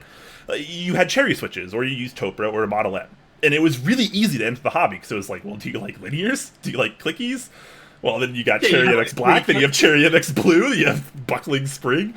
Like, you want tactility, you go for your MX Clears, you do the Ergo Clears. That was a breakthrough in our community. Yeah. And it was, Topra, yeah, and it was easy, right? And because of that, the community was a lot smaller, we had way fewer things, the community felt a lot more wholesome and family-oriented, just because there were so few people at that time. And it's great to grow, but we have to have the right mindset as we're growing as well. We can't just push things to the wayside and let newcomers suffer as they enter the hobby. We have to help people. Yeah, and Glasses makes a good point about this. So he says there's so much jargon with no comprehensive destination to learn about it. That's so true. Like, everyone will talk about lube, and people who aren't in the hobby will go, what? Why? I'll just put some olive oil in there, whatever.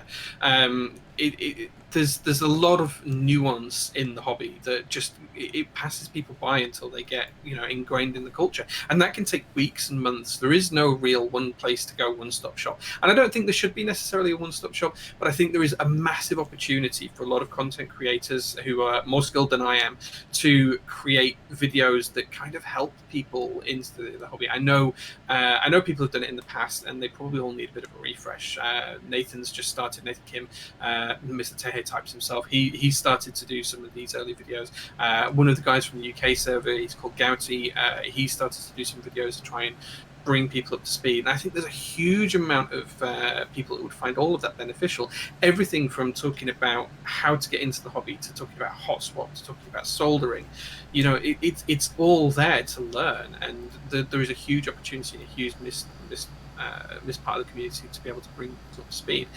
And I do feel like in some areas, I think what you were alluding to, Brian, is it feels a bit gatekeepery in some areas of the hobby right now.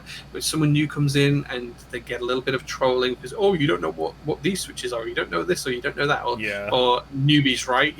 And I don't think that's the right way we should be treating people. We should be helping the community grow. I think it's certainly become more accessible when it comes to things like keycaps. Just the sheer volume of group buys, the kind of level of profile they're getting now for keycaps and things like that is really helping, and it's making those much more accessible to people. That's why we're seeing huge numbers of GMK Laser Round 2 is selling huge numbers, and Olivia Plus last year sold great numbers, and Modo Light, Modo Round 2 is just broken some sales records as well for the number of base kits sold without extras and things. So I think that's all fine. I think the nuance kind of stuff is where there's all that opportunity. Yeah, absolutely. And Starstone in chat says, when you talk about which communities are you talking about? Because Clack has a community, KBDfans has their own community. There can be some people that overlap, but they're two very different communities. Absolutely, yeah, you're absolutely right. And Clack, isn't really a whole lot different than anyone else in this community in that sense, really. I mean, we're just another community, like KBDfans, like Teha Types, like like BCAC in a way, I guess, in some format. But it's like, there's probably no real way, at least on Discord, to kind of bring everyone together, because what have we done already? That's the Novelkeys server, right? That's the big one. That's where most people are. But a lot of people just don't want to be there because it's too busy, it's too crowded, and maybe for some other reasons. I know I've heard quite a few people complain about the level of hostility there, and like they were trying to get help and they were just trolled, so they come to Talk Clack or Teha Types or Mechs on Deck or whatever. They try to get maybe a little bit more positive of an outlook. But yeah, you're absolutely right. And he goes on to say the Korean and Vietnamese portions of the hobbies are even more gatekeepers than anything else I've seen. That could be true as well. I'm not very familiar with the Eastern communities, and I am not going to pretend I am. I am not going to pretend that. I know the Western community a lot more, obviously. I've kind of dabbled in the Eastern communities and things, but I'm not proficient with them.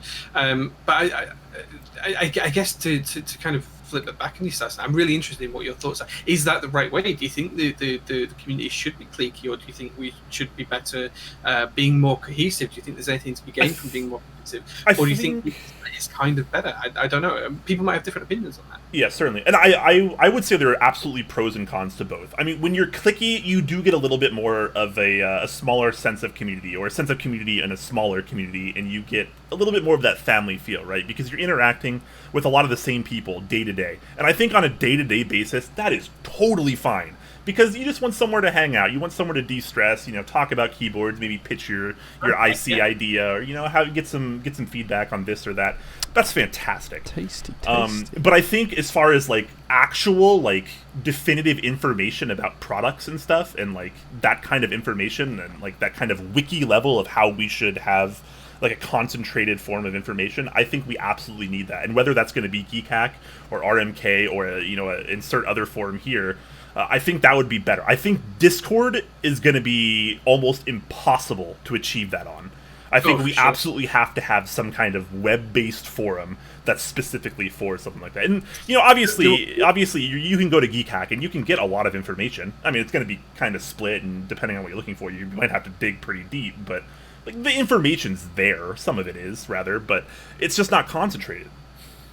Yeah, I think what we need is the textbook, the keyboarding 101 textbook is what we need. The custom keyboarders textbook or handbook or something like that. We need the Hitchhiker's Guide to the Galaxy for keyboards. That's true, but you also have to keep in mind, just like the community, it's ever growing, right? Things are changing as the community grows, and as we just start to discover new things and attempt things that we haven't ever done in the past.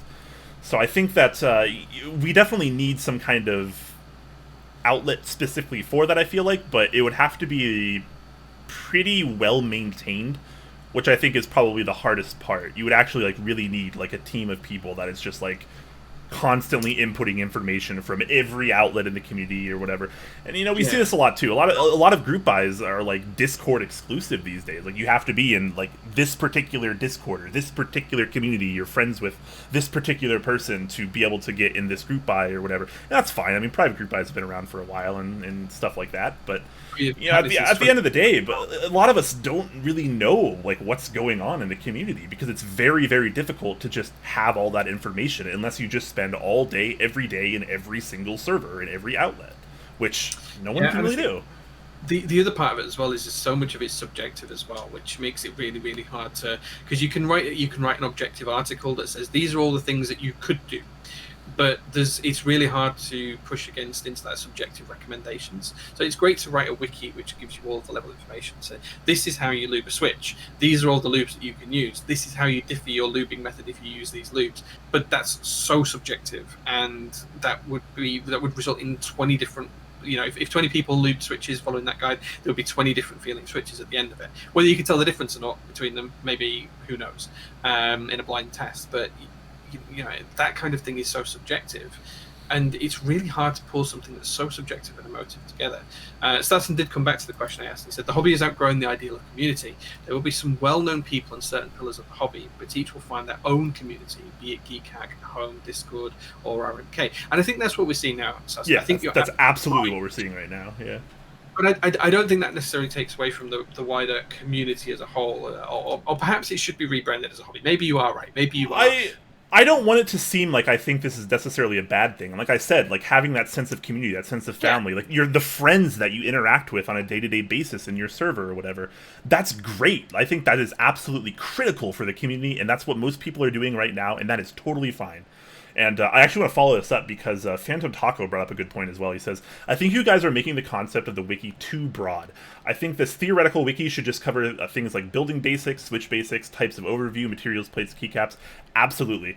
The thing about that is, while those are very much basics, there's still quite an evolution of it in our community as we move forward and as we grow. And we're seeing the explosion of it already. And but you're absolutely right. And I want to stop this conversation for just a second to point this out. I don't want it to seem like Jay and I know everything or have all the answers, because that's not what we're trying to do here. This is strictly like a thought-provoking kind of thing, and you're going to see this a lot in our new structure. We're not going to ever claim to just be completely right about everything. This is strictly for a lot of brainstorming, kind of get not only our brains flowing, but yours as well. So, if you think we're wrong, that's totally fine. Let us know. Just be constructive about it, right? Like we can disagree and we can still be friends here as well. So that's something to keep in mind. Funny enough, but yeah, we can disagree and still be friends. It's weird. I think even you and I do it sometimes. It's strange. Yeah, the other side of it as well is you'll find that Brian and I will play devil's advocate a lot more as well. So we might pick up a mantle of an opinion that's not necessarily our own, just to try and expand the conversation and show multiple facets to an argument as well. Yeah. So don't necessarily take what we say here as being our necessarily straight opinion. We might just be playing devil's advocate to forward the conversation on, which is something that's quite important to do as well. Cool.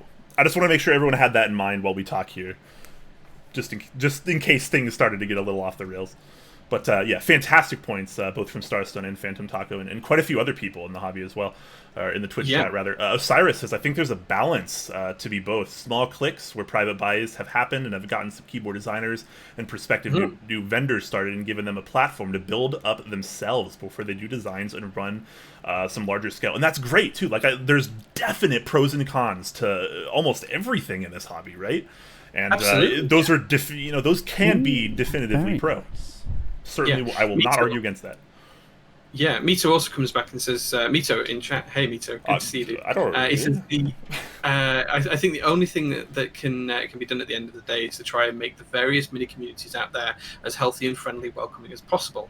The more invested the member is, the more information they will seek. That's entirely on him or her to search and find. No other entity can control or direct that but him or herself, I believe. And I think that's a perfectly valid opinion as well. I think a lot of people, we've got to remember that we're catering for everyone who comes into the hobby, and everyone's a different person. Everyone learns in a different way. Everyone likes to find information in a different way. Some people like it all there on a plate in front of them. Other people like to read through 1,001 technical specifications to find out the information they like, and everything in between, right? There's very different ways for different people. And it might be that some people like a wiki-style based approach to get the basics down, as Phantom Taco was explaining. Or some people might just like to absorb from just being in a Discord and, just over time learning and absorbing knowledge just from conversations and seeing how that goes, or from watching YouTube videos or otherwise. Or even more so, others might just dedicate a whole day to watching 100 YouTube videos to try and delve into the details, to try and figure out what they want to do. So I think we need to make sure that we are accommodating for all of the different ways that people might want to find information. But it's hard. It's hard. As a newcomer coming into this hobby right now, it's hard. It's not easy to learn what you want to learn. And the biggest challenge of it all is still, even once you find what you want, you probably can't buy it anyway. Yeah, and I was kind of, I didn't read them out loud, but I was kind of reading back some of the answers when I had asked what people's experiences were as newcomers when they were entering the hobby. And man, is there a range. Some people, they got into a good place and they got a lot of good tutelage, a lot of good learning, a lot of good information and positivity, and that's great. And some people felt, it was a little bit more gatekeepery, and some people felt that, they were, almost attacked and like ostracized in ways, because they were new. And that's something that should never happen in this hobby, right? D Nasty says, this is a very thoughtful conversation. Really enjoy it. I just wanted to point that out. So thank you so much for enjoying this. That's great. If people are enjoying this, then we're already on a big step forward. Yeah, and let us know, guys, if you're enjoying this kind of commentary where we're actually trying to engage with you guys through chat a bit more and reading back some of your comments and having a live discussion with you. Let us know. Tell us if you like this kind of content, because we want to know that as well. Yeah, he also follows up and he brings up a great point. He says, you're also missing this point. Sometimes beginners don't know what to do with all the information you give them. That is why they ask, what is your favorite Switch all the time, etc. Which is totally fine. And I try to answer that like as I can. But obviously those kind of questions are a little bit odd for me because that's not really how I think in the community. But that's totally valid, completely valid. Yeah, You almost need a guide on how to disassemble the information that you get from a guide to the guide, right? That's what you need. Man. That's so meta. That's so keyboard community, though, right? Because like there's so many passionate people in the hobby, and because of that, we do so much. Like we just do things like all the time in this community, and it's great. And we see so many people that are just so energetic and and passionate about it, and that's fantastic. But then you enter the hobby, and it's like, holy, it's just it's. I can't even imagine. I can't wrap my head around what it must be like. What kind of mountains you have to climb when entering this hobby right now. Yeah. It would terrify me right now. I think if I wasn't already involved in the hobby and ingrained in the hobby and have the knowledge I have today, I would probably be turned off quite quickly at just the sheer volume of information that's out there. Because it's difficult, right? It's difficult to get into, and it's difficult to assess that information. Big shout out to Apiary Keyboards. Gasper's just ready with a party of 203 people. Welcome to this episode of Top gosh. Hey guys, and I hope you're enjoying it. We're kind of having a bit of an open conversation here about what does the hobby look like to newcomers, and we're just trying to talk that through, and we're coming up with some ideas, but we're trying to engage you guys in chat. So if you guys have got any thoughts on what we're talking about, please post in chat and let us know what you're thinking about. Yeah, absolutely. Ooh, very. And especially if you are newer to the community, let us know, because that's kind of the topic that we're focusing on right now. What it's like to enter the hobby as a newcomer, whether your experience has been positive, negative, or neutral. Let us know, and feel free to tag us in the chat, and we'll check that out as well. Also, shout out to Apiary. Thank you so much for that raid, and welcome all of you new people. Yeah, she subbed for 9 months as well, saying howdy. She's fantastic. Of course, we already knew that. Come on, she's like one of the best people in the community. This is nothing new, Jay. She was probably the best co-host I've ever had on Top Clack. Yeah, she was really good when I dragged her on for an episode. And I did it at really short notice as well. You know what we should do? This is totally a side note, but we should bring your favorite guest co-host that you had and my favorite guest co-host that I had back on, and they can do the show together. That would be cool. Yeah, we should definitely do that. How hilarious would that be? That would be awesome. That'd be great. Yeah. Also, shout out to Stash Builds Boards. He also just subbed on a 7-month streak. So thank you so much for Stash. Great to have you around as well. Another great keyboard content creator. Make sure to check him out if you're looking for some more awesome keyboard content. Langalandi says it better be me, Brian. I haven't really thought about it, to be fair. I don't know. Off the cuff. You know who did an amazing job as my co-host? Quir freaking killed it when I had him on. It was amazing. But anyways, we're getting a little sidetracked here. Let's try to get back to finishing up this topic as well, and try to get some more opinions from maybe some of the people that have just recently joined us about what it's kind of like to enter the hobby, and maybe some of the struggles that you might have faced, or maybe it was amazing for you. Did you have like the greatest experience entering this hobby? Yeah, maybe. Particularly if you are like newer, because obviously the hobby was a very different place 4, 5, 6 years ago. I'm also interested in how people actually entered the hobby. What was their route to get into it? Did they pick up on a random Hey Types video on YouTube, or did they catch a Langalandia stream where he's building a keyboard, or did they see a Mechs on Decks commentary conversation? Or was it something completely different? Was it a picture of a keyboard on Reddit that dragged them down the hole? There's so many different ways that people are joining this hobby now. It's kind of interesting to see what people's experiences of that were as well. So if you guys are comfortable sharing in chat with how you found the hobby, what engaged you about it, and what made you want to delve deeper into this wonderful hobby community, whatever you want to call it, tell us in chat, because it's always really interesting to see how that happened. Chuletas donates 25 bits, and he says, "Love the new format, guys. Super natural and refreshing." That's awesome. So I know, like we mentioned a couple times already, this particular stream may be a little messy, but at the end of the day, I think if Jay and I are happier and we're putting out the content that we want, everyone's going to kind of benefit that watches this, because you're just going to get the best of us. And, some people might not care as much, but if you do care, I think this is going to be better for you guys. Yeah, absolutely. A couple of comments coming here about how people got into it. Hey Types building a keyboard for Scarra, which was a number 265 from Keyhole, and I fell in love. That comes from C. Great. Nice, yeah. So that must be relatively recent. That wasn't too long ago. Yeah, I seem to remember that stream. Yeah. So relatively new to the hobby. He came in through the Teha Types outlet, which is great, because he does an amazing job of bringing people in the community, and he's very knowledgeable and experienced, and he has a really good personality for kind of being in that position, I think. He does. He's very chill.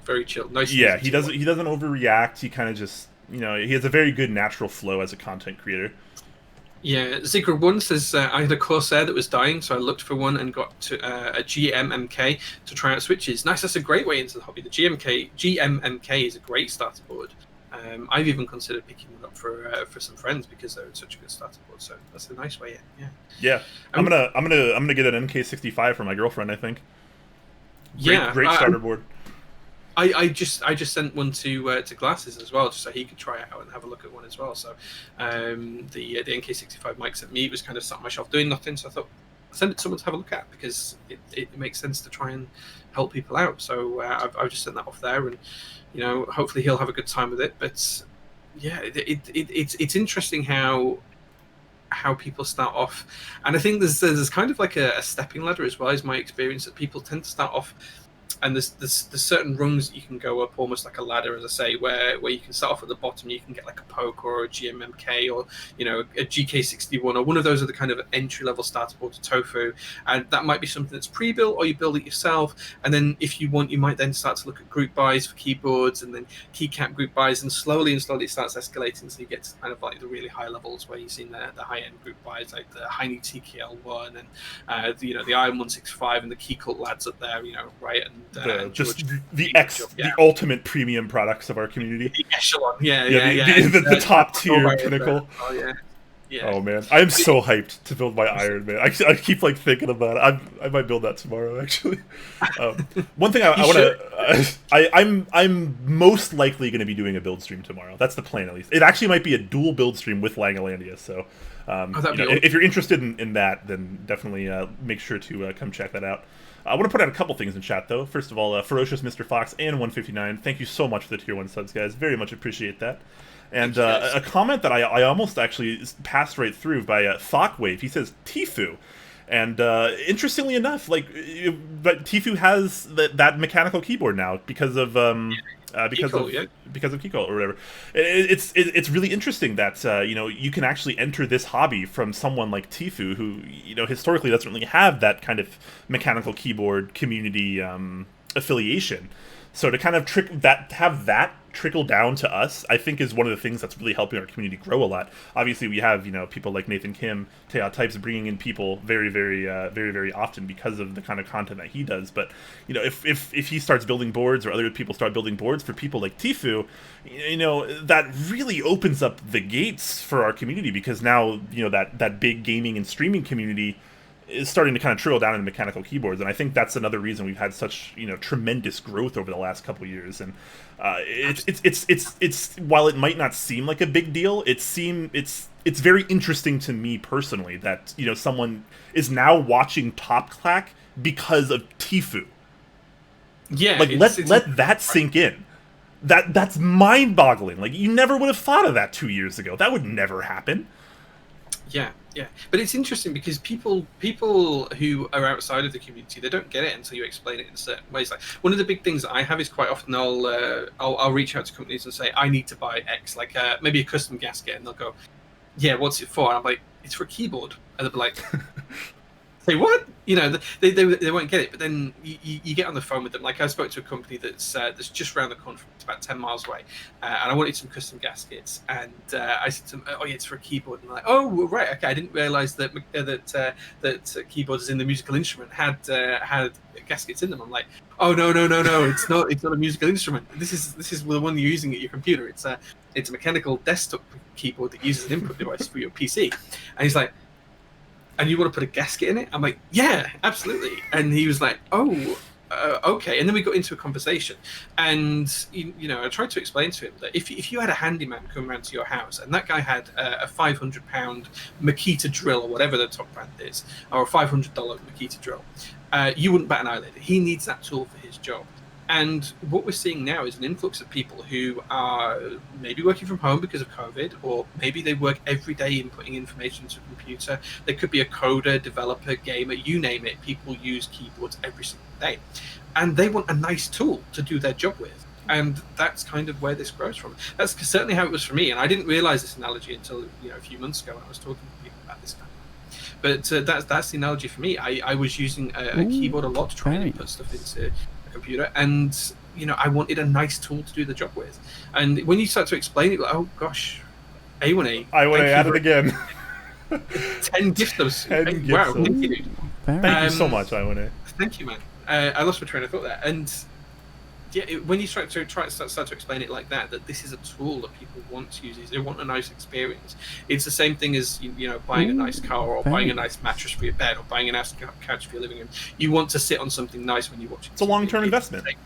Yeah, exactly. It's a long-term investment. It's a tool to help you do the job, and it's something that makes you feel good about using it. It's no different to buying, a high-end mobile phone or something like that. It's exactly the same kind of premium experience, and that's something that we should really cherish. Yeah, and let's be honest too. Like when you get even if you don't build it yourself. However, I will say this is certainly more true for me if you do build the boards yourself. There's just that extra sense of self-satisfaction that like you were part of that. Like you did that, you made that happen. It's almost like a very like intimate experience, right? Because like you just built this tool, like that you're investing into, like for probably years to come. Because I mean, obviously, a lot of people like us, we kind of just buy keyboards willy nilly, and it's like, oh, we like that keyboard, let's buy that. But for a lot of people in the hobby, they're only going to own 1 or 2 keyboards. Like, let's be honest. So like, they get that one, and it's just it can be so satisfying. Gio also lighting it up with the gift subs. Thank you very much for the 10 tier 1 gift subs as well, Gio. So thank you very much for that. Oh my gosh. Thank you so much, Gio. Thank you guys. Like, first show back after weeks off, and you guys are so I gotta be honest. I knew there wasn't going to be a whole lot of negativity, but I wasn't expecting this level of wholesomeness from Twitch today. And I gotta be honest, like, I've had some pretty rough days lately, and this is like super awesome. Super awesome. Just like even if you're not donating or subbing or whatever, like just being here, talking, hanging out, viewing, and just like having a good time, and saying whatever you want to say in chat that's positive. I just love seeing it, man. And I just want to take a second to thank you all so much. It's very very heartwarming. I was just thinking as well, this is probably a good kind of segue onto one of our other topics that we have on here, which I'm just highlighting now. So it might be a good time to move over to that if you're ready, Brian. Yeah, absolutely. I think this will be kind of a good topic to kind of end on to, or not necessarily end on. We'll probably end with a brief Q&A, kind of like we always do. Yeah, so just to break it down, guys, we'll have another topic to talk about in a second. Then we're going to probably do a bit of a break for our sponsor segment for a minute or 2 minutes at the most, and then we'll come back to do a Q&A at the end, just like usual, just for this show. It might change in future weeks, but we'll do that today and we'll see how it goes. Phantom Taco as well. Thank you very much for the 10 tier 1 gift subs as well. You guys, why everyone? Okay. You guys are going crazy. You guys are actually out of control. IP9932CD, thank you very much for the 8 months of subs. Thank you guys, genuinely really appreciate that. This is amazing. Phantom Tucker says, I do what I want. Well, thank you very much for giving us a gift sub. Thank you. You absolutely do what you want. Thank you so much, guys. Super User 4 as well, one of the OGs, top Clack supporters. Thank you so much for that Twitch Prime sub too. Very kind, guys. It is. It's genuinely lovely. This is so much more of a wholesome stream than I was expecting. It's so humbling. One of the other things that we wanted to talk about as well today was, this is kind of a good segue, people getting into the hobby, is we wanted to talk about our earliest community memories and ask you what your guys' memories were. So we're going to try and pick like a couple of different things and ask what your guys' experience were while we talk about ours. So I think the first one that I want to talk about is what's your first memory, Brian, of joining a group buy? Can you remember the first group buy you ever joined? And guys, this goes to you in chat as well. Tell us about the first time you joined a group buy and what that experience was like. So my first group buy. Very nice. So my first memory of a group buy was actually the very first aluminum plate group buy that Leandrin ran. Before he was Mekanisk, before he was a vendor. There were very few vendors back then, and you mostly had group buy runners.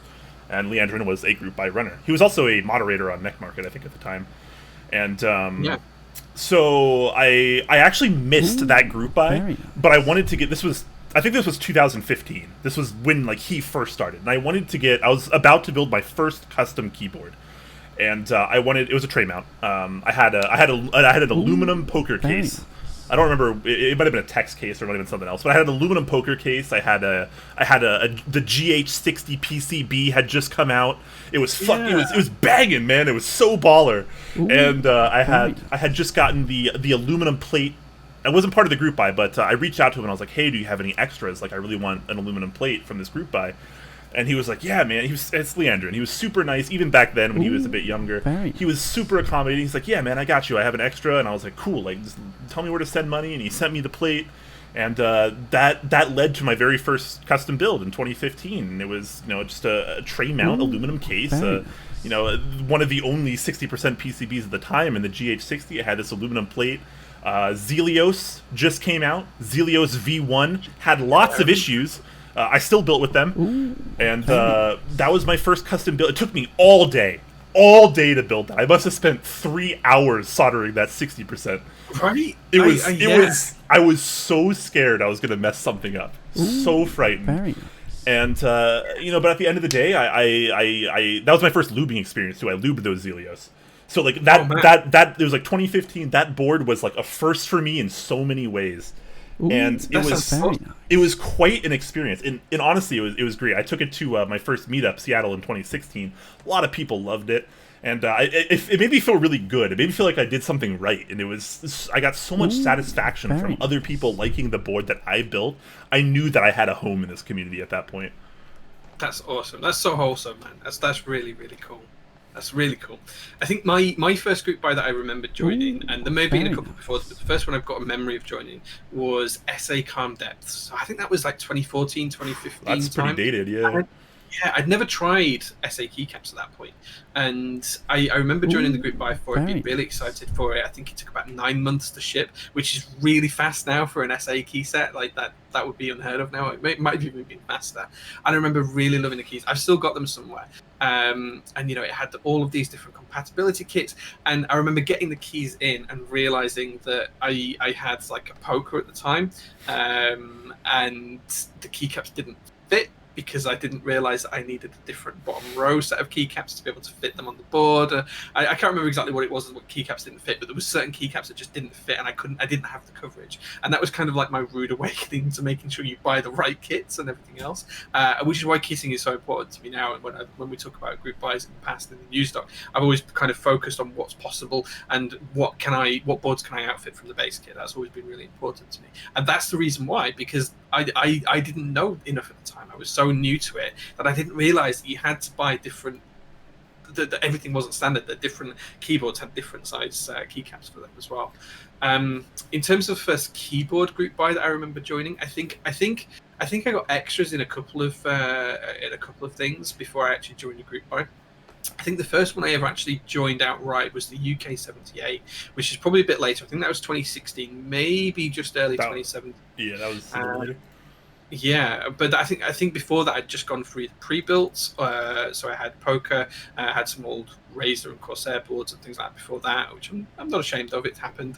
And then I had we've all been there.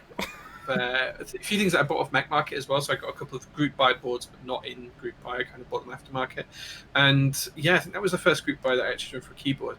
And Ruzakin, the guy who ran it, he actually offered a plain PCB for that, which is I didn't realize this at the time, but it was a PCB with no components on, plain PCB, which is, it's one of those things. It's rarely done these days, but he offered a plain PCB, or he offered like a fully kitted out PCB. Me not having a clue, I just ordered the plain PCB, and I got a PCB, and of course I couldn't build the board. And then that led to me learning how to SMD solder, because I bought all of the components and learned how to build the whole PCB up from there. So it was really, really time. Oh wow! Yeah, those are my first two buys. Did you have to solder like the microcontroller as well, stuff like that? It was completely blank. It was a PCB. I had to go out and buy that. I emailed Rozikin. I was like, "Do you have a list of the components I need?" And he's like, "Yeah, sure. This is the list that you need." I was like, "Right, okay." And then they all came in, and they were so tiny. It's like, and then I had to start googling how to do SMD soldering and buying new kit for that. Yeah, it was a rude awakening, but it was fun. That's one thing that I think has improved a lot. I feel like the vast majority of the PCBs these days come pre-assembled, so all you have to do is put on your stabilizers and switches and what have you. So I feel like a lot of people have never really gotten to experience what it's like to solder on, particularly SMD components. Because a lot of us have done like through-hole diodes, for example, and those are a little bit easier. They're a little bit more tedious than a switch, but overall it's not too bad. But when you have big sausage hands like me, and like you're trying to do an SMD diode, there's not enough tweezers in the world. Like I have a tweezer in each hand. I'm like trying to like balance a soldering iron and stuff. It's not a fun situation. Yeah, yeah. Even some of these through-hole builds, like the ginghams and things like that these days, they're not difficult to build once you've had a bit of experience, but still they're not easy to build either, you know, comparatively. And they're still a good learning curve. Yeah, in chat they're saying heat gun solution or heat gun station. Yeah, I mean, if you only knew ahead of time, right? Yeah. Playing PCB was cheaper, right? That was I just need the cheap PCB. I don't need the expensive one. Who knew? It ended up costing me like £90 in the end because all the components were so expensive in a small batch rather than in bulk. Oh man, that was terrible. But hey, you live and learn, right? And this is how we get into the community. Yeah, I'm going back in chat right now and seeing I mean, we asked. We have to go back and look, right? So what do you from? Oh, go on. You go first. A lot of people are saying their first group buy was the Doro 67. Oh man! Imagine that being your first group buy experience. Yeah, that's I still a difficult have one. It's not even built. So the thing with my Doro 67 is we're actually going to build it with this. Now this is my jar of random leftover switches, and what I'm going to do is, because my Doro 67 came scuffed late and doesn't actually support the layout that I asked for it to support. So I bought the ISO one because I'm an ISO user, but it doesn't actually work because of the way the stab cutouts are. So I'm going to have to Dremel the board anyway, and the bottom was all scuffed. So when we build this, and it will happen on stream, we're going to do a random switch build stream. So I'm literally just going to take a random switch out of this random switch jar, and it's going to have a different switch in every. I love it. You gotta find some kind of fun and enjoyment out of it, right? Because why not, right? So that's what we're going to do when we get around to that build at some point. So there's everything in here, from H1s to Holy Pandas, linears, tactiles, clickies. There's a box navy in here that I can see. There's a Nixie switch there. There's a couple of Hirose switches in there. Some original Zelios, round one Zelios are in here as well. But, nice. Build. Make sure before you solder them in, check for chattering. You might have to bend the leaf like on a lot of my Zelio V1s. Because I remember, oh man, that was such a nightmare. I had to thankfully that custom build I was discussing earlier, that plate had switch top removal, because at that time switch top removal was starting to become really big, and now it's kind of been phased out, of course, but that was a really big deal, and a lot of my Zelio V1s had to be opened up, and I had to bend the leaf to get it to actually actuate, because so many of them, like 25 to 50% of them would just chatter, which was fixed quite a bit in round 2, thankfully. But yeah, round 1 was a little rough. Still quite a bit of a range in chat, as you might expect. SA Pulse, Modern Dasher. Stephen G just says my first is the Ivory key set that just a couple weeks ago. Yeah, that's a really new one. So we have people from all ranges of time in the hobby. Yeah. GMK 8008, Cat Milkshake, Tokyo 60 V3. Yeah, so we have quite a bit of people here that are relatively new, which is great. Yeah. Tower round 2 and Rookie round 2. That's really new as well. Yeah. Nikki is asking if Mass Drop counts as a group buy.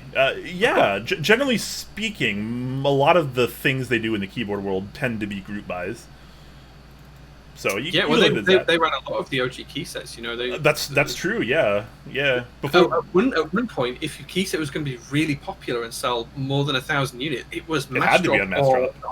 And then Bento came out on Novelkeys and changed the world. In 2018 or whatever it was, and Bento sold over 1,000 units through Novelkeys, and that was the first non-Mass Drop run group buy to sell more than 1,000 key set units. Since then, nearly everything doesn't run on Mass Drop now, and nearly everything does sell 1,000 units, and it's kind of changed the whole thing. It's like Olivia Plus back at the back end of last year. I think they sold something like 7,000 base kits across the dark and the light set, maybe something like that. Just crazy numbers. Oh man. Yeah, so there's a lot of great memories going on in chat. Osiris says his first order was the Tada 68. That was a big deal when that came out. It doesn't seem like it now because it's just cheap 65%. But at the time, that was a big deal. It was a 65% that you could get built with pretty much your choice of Gateron switches. It came with arguably pretty decent PBT keycaps in the price. Really not that bad. And later on, they came out with an aluminum case version that was a little bit more premium. A lot of people enjoyed that. By today's standards, maybe not quite as impressive, but you got to remember, as a product of its time, a lot of these boards were really big deals when they came out. Yeah, Fizkey as well says the E6V2 first run with the whole, I can't pronounce this word, but the whole Hoang incident. Yeah. Was it J? Yeah. I was involved in that as well. I don't know how to pronounce the name, but I was involved in that group buy as well. I had my my green and brass E6V2, which I loved that board. I don't even know where that is anymore.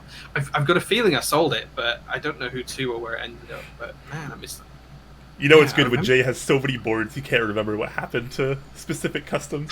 I love it. Yeah, maybe.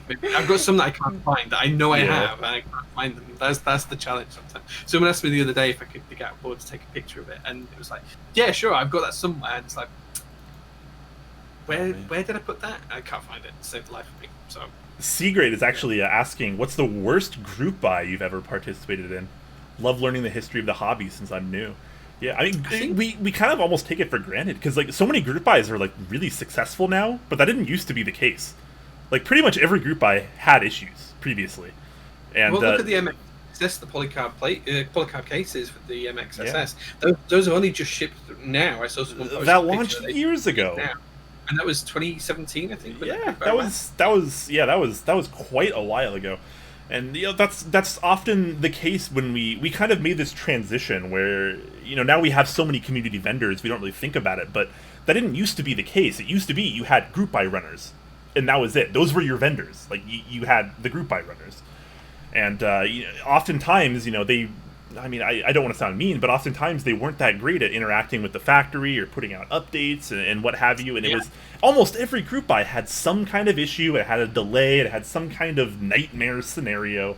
But nowadays, vendors handle a lot of the group buys, and they do it pretty well.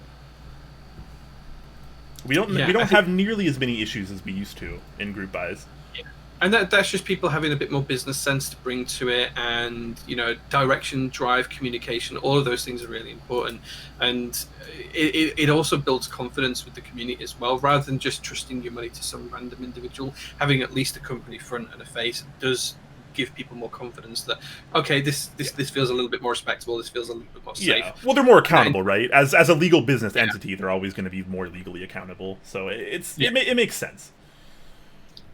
Yeah, I think my worst experience of a group buy was the Dora 67, if I'm completely honest. And I've been a part of a load of group buys that have had delays and whatever else, and that's all fine. It happens. It's kind of par for the course. You kind of expect it to some extent. These are all kind of custom projects.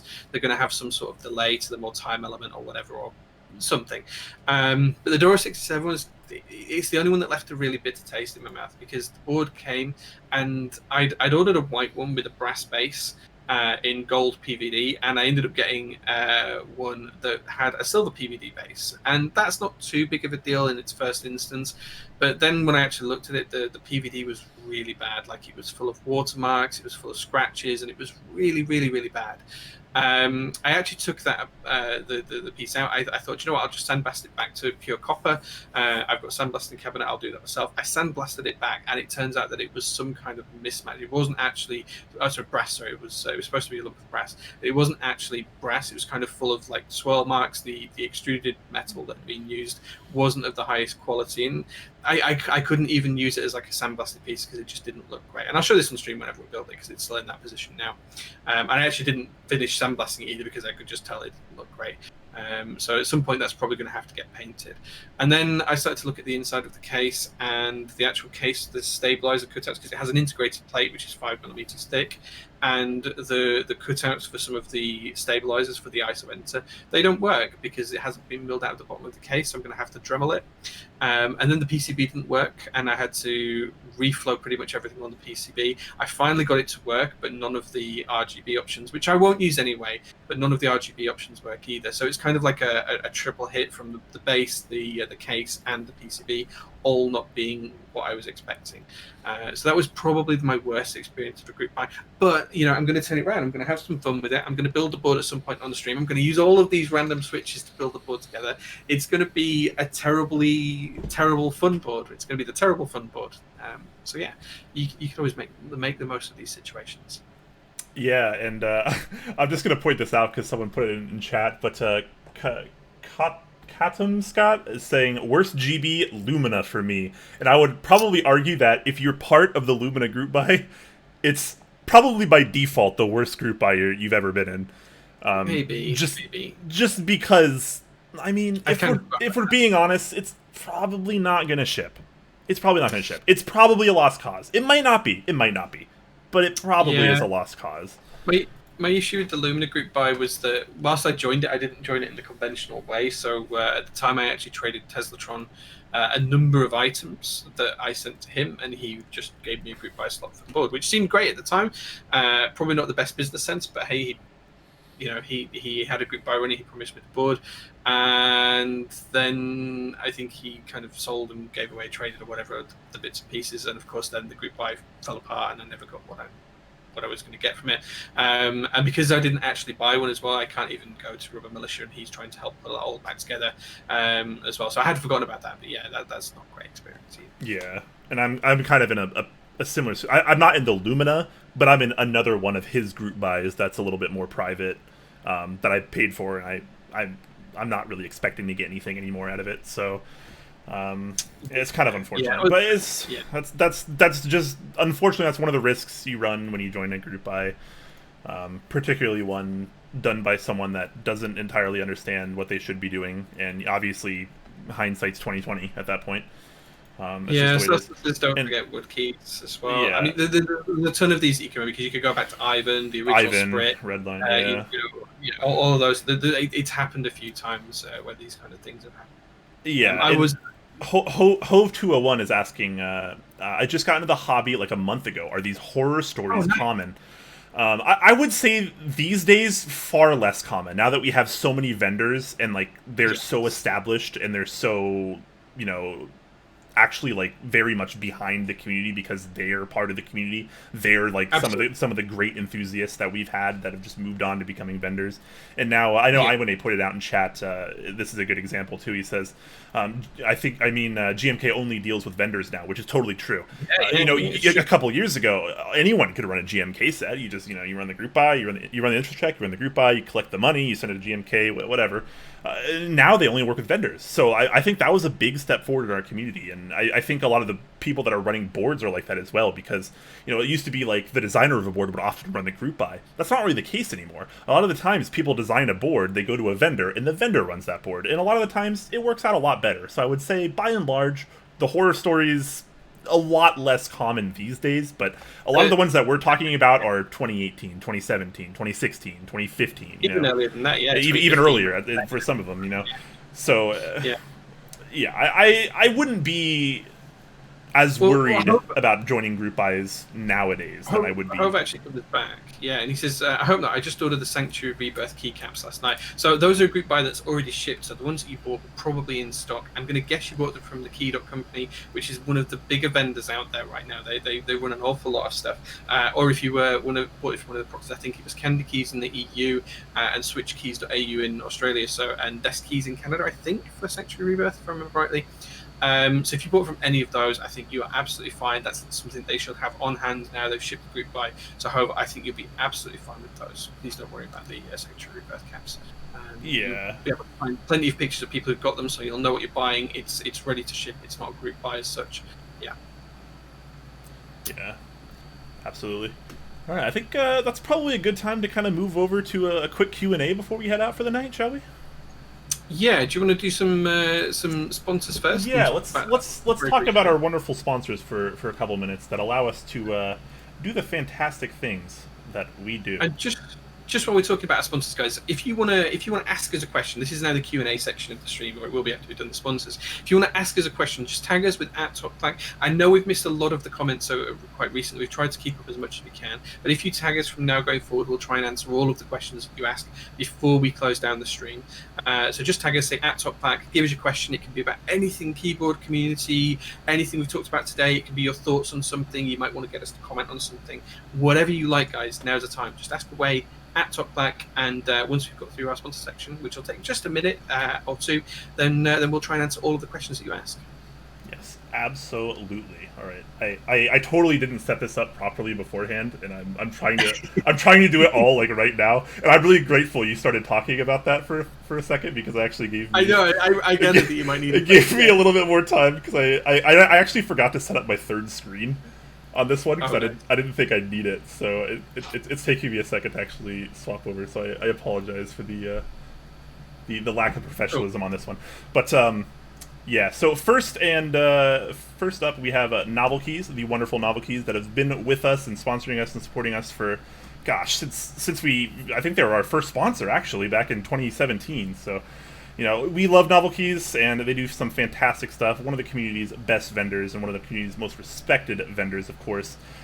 Always doing something. More recently, they have GMK Hammerhead, which just launched.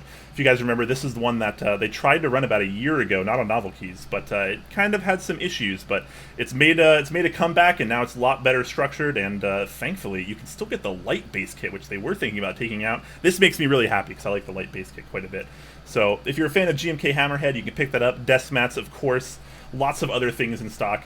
OSA sleeves is another interesting one, too. We don't see a ton of OSA profile, but if you're a fan of Teha types and you like that kind of signature Mr. Sleeves colorway, which I think looks pretty striking, and you're okay with OSA profile, this is actually not a bad set. Decent compatibility and a pretty reasonable price as well. I didn't really think about it before, but maybe I'll pick one of these up. That's actually not too bad. I just grabbed them. I didn't realize how cheap that was. But they have lots of other things as well, so if you're looking for some maybe more budget-oriented Cherry PBT sets, maybe looking for some switches, maybe you're looking forward to those new Novelkeys switches that are coming out in the near future. We got some samples coming to Top Clack on the way, so we can give you a quick review on those. But yeah, make sure to check out Novelkeys, and if you're just buying some in-stock things, maybe you want to buy some switches, some stabilizers, or one of these fancy little Novelkeys hats, you can use the promo code Clack, and that'll get you 5% off your order. Anything in stock, yeah. Anything in stock, yes. Yeah, okay. Moving over to our second sponsor, it is Kono.store. The guys at Kono have the GMK Deku group buy that's just gone live. So if you're interested in that, that is now live and you can join. Of course, there's regional proxies as well if you are wanting to join those too. In terms of other things that Kono's got ongoing, they have lots of pre-orders available for sets that they've previously run. I think they're just about to put up ones for Ivory, the PBT Ivory keycap set, and SA2600, but there are other ones out there that you can join already. Is that up already? Ivory, I think, is still in group buy according to this page. Oh, right. Okay. So maybe it's about to close. I think it's just about to go into to pre-order, but they have got a lot of the other sets that they've run quite recently that you can now join in pre-order. Nines round 2, Cat Oasis, all sorts of other ones that you can join in pre-order if you so want to. As well as that, they've also got the really great starter Hex Gears boards that you might want to check out as well. So these are actually in the banner at the top of the page, I think, or maybe it's not actually. It was earlier on. I've just refreshed the page. They move things around a lot on this. Yeah. It's like changing the look before the screen. But they do have the Hex Gears boards as well that are great for starters. These are super low profile wireless mechanical keyboards, really good for getting people involved. They've got the Hex Gears Gemini, X1 and Venture keyboards. So if you know someone who's getting into the hobby, it might be worthwhile getting them to check those out. Absolutely. Next up, we have the wonderful KBDfans, who has a few things going on right now. So recently, I believe is it the Maja, or I don't know how to pronounce this, but the Maja, which is something that's been an interest check for quite a while, finally coming to the group buy. $299 starting price. That's honestly not too bad. Some decent options there as well, and yeah, not too bad. They also have a few things in stock. Some switches, of course. I say a few things, but of course they have tons and tons of things, as usual. I mean, as far as like vendors go, KBDfans tends to be one of the more one-stop shops where you can find lots of things. If you're looking for cases, or switches, or stabilizers, or other parts, or keycaps, or what have you, plates. They have pretty much everything. which is pretty great, and often at very reasonable prices. It's a great place to be, especially if you're a little bit newer to the community and maybe you don't have a ton of money to spare. Chances are they probably have something going on for you, so make sure to check that out as well. Excellent. Moving over to our final sponsor of the day, it is Mekanisk. So this is Leandrin, who does the Fiel Clipper, going back to your pronunciation, round of boards, and quite recently the Tinned, which Brian and I were both lucky enough to win the raffles for. It was not rigged. Please don't say that it was rigged, because it wasn't. It genuinely wasn't as well. Like Leandrin told me, like, no, your names came up randomly because he wasn't. I would never expect a sponsor to prioritize us in a raffle. Not in a raffle setting, like never. Yeah, and so the tin just ran. I'm super excited for that board. But at the minute, he does have some things in stock as well, does Leandrin on. So you can pre-order the screw-in ultramarine keyboard stabilizers. So these are the ones with the Mekanisk color branding. I actually have some here if I can grab them. Or I did have. You have some in already? Yeah, I got these in a couple of weeks ago. But yeah, these are the Mekanisk branded stabilized ultramarine.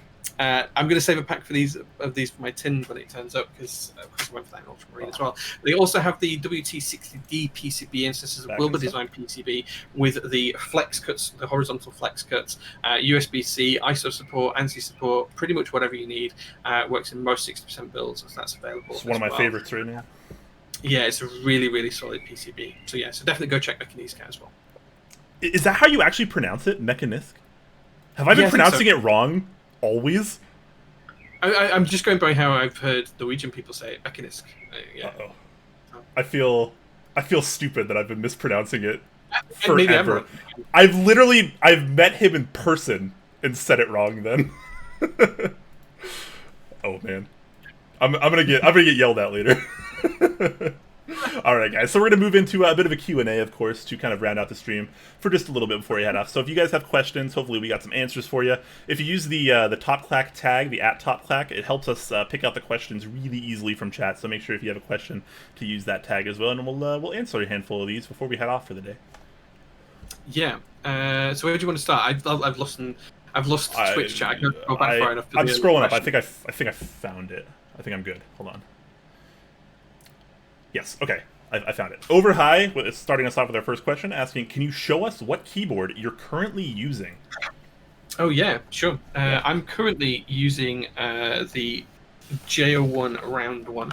So this is a keyboard of my own design, brass pen rail, J01, and this is Honeywell, Jim K. Honeywell, with ink switches. That's what I'm using right now. I've been using it for a little while at home. Nice. I've been rocking the NK65 V2. This is the aluminum version. Nice. Yeah, obviously, Mike of Novelkeys, super duper nice, sent this over so I could try it out. This will probably actually wind up going to my girlfriend because she's been really wanting a 65%. So I'm kind of just I'm testing it out, taking it for a test drive. I'm gonna try some different switches. I have some of the what are these called? These are the TTC gold pink switches in here right now that I've been kind of testing out and breaking in. I have so many obscure switches I need to like start actually kind of moving through. And I do plan on actually doing a stream with the NK65, breaking it down, kind of talking about it, and testing out some various switches in it. I need to lube the stabilizers in here as well. So this is kind of it's been more of a test bench for me at the moment. So, but it's been a great board, and I think the NK65 has been a really killer value. Cool. Yeah.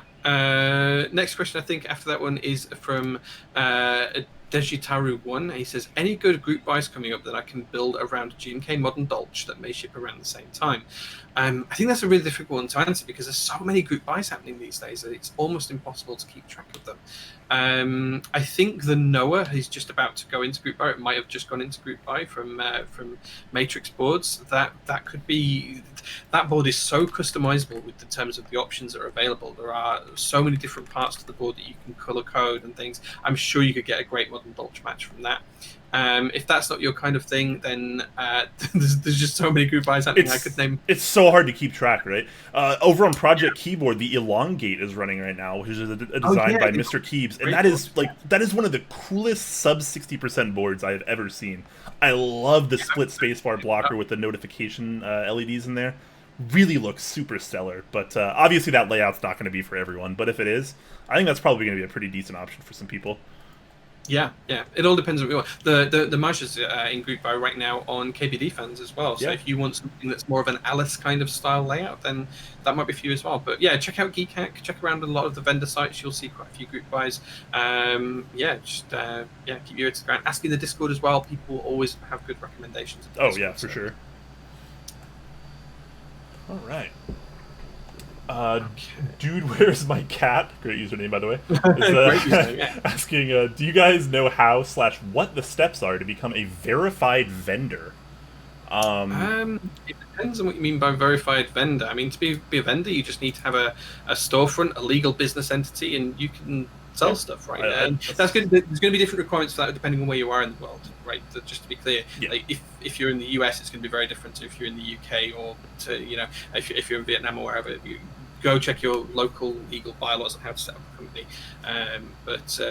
It depends on what you mean by verified, because if you just mean like as in a verified seller on Mech Market, then you can apply for the vendor role as long as you have a legal business entity and a storefront that's constantly got stock or doing things. Yeah. They'll give the vendor role on there, I think. It just depends on how far you want to go and what you want to do with it. But that's such an open-ended question. There's so many things. I mean, but you kind of hit it though, right? I mean, the easy answer is you need to be a legal business entity, so apply, to be an LLC or whatever you need to be, and then get your business license, and then set up a storefront, and that's pretty much it. And then find stock. Yeah, find stock. Figure out.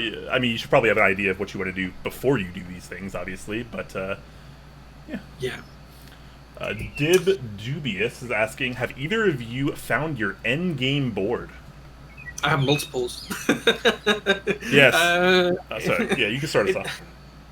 It depends on how you describe end game, because I think that I don't have one board to rule them all. I don't think that's the answer for me, and I'm very different to the majority of the community. I'm a bit of a collector.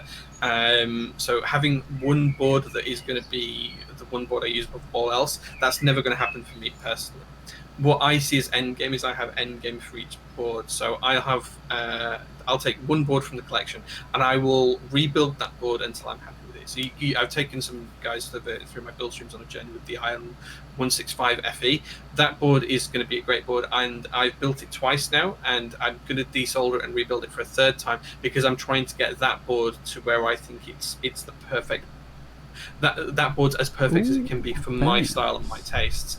And again, I've done that with numerous boards over the years. People have seen I built the Exent that's behind me, the Orange Exent. That board was originally black, and then it became silver, and now it became orange to match my car. And it's had 3 different PCBs and 5 different plates in there. It's had foams in it. All these things. I'd rather spend time making each board to its highest potential for my personal preference and taste than say that I've got any one board that becomes end game.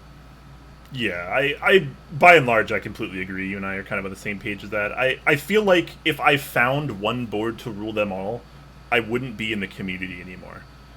Or at least in the same sense that I want to be in the community. Because for me, it's not about, like, finding one board to rule them all either. It's about having variety. I swap boards a lot. And even, it doesn't matter if it's my favorite board or my least favorite board, like, it's going to see some use on my desk. Just because I value getting the experience in me versus having one board that's like the end all be all. And I think it's totally fine I think it's totally fine however you want to prioritize it, and however whatever your opinion is on it, it's probably valid. Some people they're just chasing that end game board, that one board to rule them all, and that's fine, but to me that's not interesting. I want variety, I want difference, I want new experiences. I need different boards for different use cases as well. So, like, if I'm sat at home, I don't need a numpad, but if I'm in the office, I need a numpad because I use Excel extensively. So, I need different boards for different things. And I travel a lot as well. Before COVID or pre-COVID, I used to travel an awful lot for work. I'd be on the train. You'll remember, I'll be in the Discord saying, "Hi guys, I'm on the train again, another 4 hours before I get there." I was always using a 40% with my iPad, and that was how I was communicating when I was traveling. So, I have different boards that meet different requirements for different tasks, and I change what board I'm using depending on where I'm going and what I need it for. So, yeah. Yeah, I think it's fine if you want to kind of believe in that structure of endgame, but to me, and you'll see me wear my shirt sometimes on stream that says there is no endgame, because Yeah. that's how I feel. To me, I've always also viewed endgame as like, you've tried everything, which is not really possible. Let's be real. Like, it's just, that's not really, no one has that much time and money to try everything. That's just not how it works. But like, how do you know what you like? How do you know what's best until you try it? And if you haven't experienced all the things, it's kind of the thing. I remember, years ago, it was, I'm not going to call it a problem, because obviously it varies from person to person, but 2015, 2016, everyone on RMK, the post was, here's my poker 3, here's my GMK key set on it, here's my end game. And it's like, that's fine. If a stock poker 3 with GMK keycaps is your end game, there's nothing wrong with that at all. But like, it's your first board. Are you sure it's your end game? It's your first board. You've never typed on another mechanical keyboard before. Are you sure it's your end game? Because like, you don't really know what you'll like, and then they'll get another board, and they'll be like, oh, this is my new end game. And it's like, okay, sure. And then before like, you're a collector. It's like, it's. I don't think it's necessarily a problem to have that mindset, but it never made sense to me how you can just call every board your end game. It's like, just get boards and enjoy them if you want. That's fine. But like, you don't need to justify something by calling it, end game. Yeah, absolutely. Bug Whisker comes up with the next question. He says, what do you guys think of the SCOG reboot now with Nob? I didn't know there was a SCOG reboot. I haven't seen this. I have not seen that. Can't comment on it because I haven't seen it. I will try and have a look. If you want to know my thoughts, Bug Whisper, DM me or ping me in Top Clack chat tomorrow, and I'll try and take a look at the board at some point. But I hadn't seen that Percent had come out with a new SCOG. I haven't seen it either. That's another thing. It's becoming increasingly difficult to follow like all of the news. Yes. And because of that, we're just not able to know all of the products anymore. Like, it's just not feasible for us anymore, which is another reason why we don't want to do the news segment on the show, as it were, anymore. Yeah, absolutely. It has a knob, though, apparently. That's interesting. Yeah. I didn't know that. People like the knobs. Chuletas is saying, guys, this is not unprofessional, it's natural, and that's what makes it flow so genuinely and so good. I'd argue you guys shouldn't structure it as much as just having your points on paper. I appreciate that. That's literally what we're doing right now. And like, that's totally fine too. We want maybe a little structure, just some like minor, like overarching structure, but by and large, yeah, we just want to do what we want, talk about keyboards, and just have a good time. And hopefully that resonates with you guys as well, because we don't want to force content anymore, like we said earlier, because just doing it for the sake of doing it because people expect us to talk about these interest checks and these group buys, it was just too much stress at that point. And then with everything else going on in my life in particular, I can't keep up with the keyboard community the way I have been in the past, because it's just too much stuff. I mean, you go on Geek Hack, and every day there's a dozen new interest checks, and there's some more group buys, and you have 30 sets coming out every month. You can't follow this stuff anymore unless you're just like, that's all you do. And I don't want my whole keyboard hobby just to be like, okay, I need to know everything about all of these boards and key sets, because I think there's a little bit more to the hobby than that. Yeah, I think you're right. Yeah, absolutely. But very much appreciate that opinion. I'm glad so many of you are reaching out and saying that you're kind of enjoying this new structure, even though this episode's a little messy. I know. You know, I've really enjoyed this episode. This is absolutely the most fun I've had on Top Clack in possibly like upwards of a year. I'm right up there with you. Absolutely.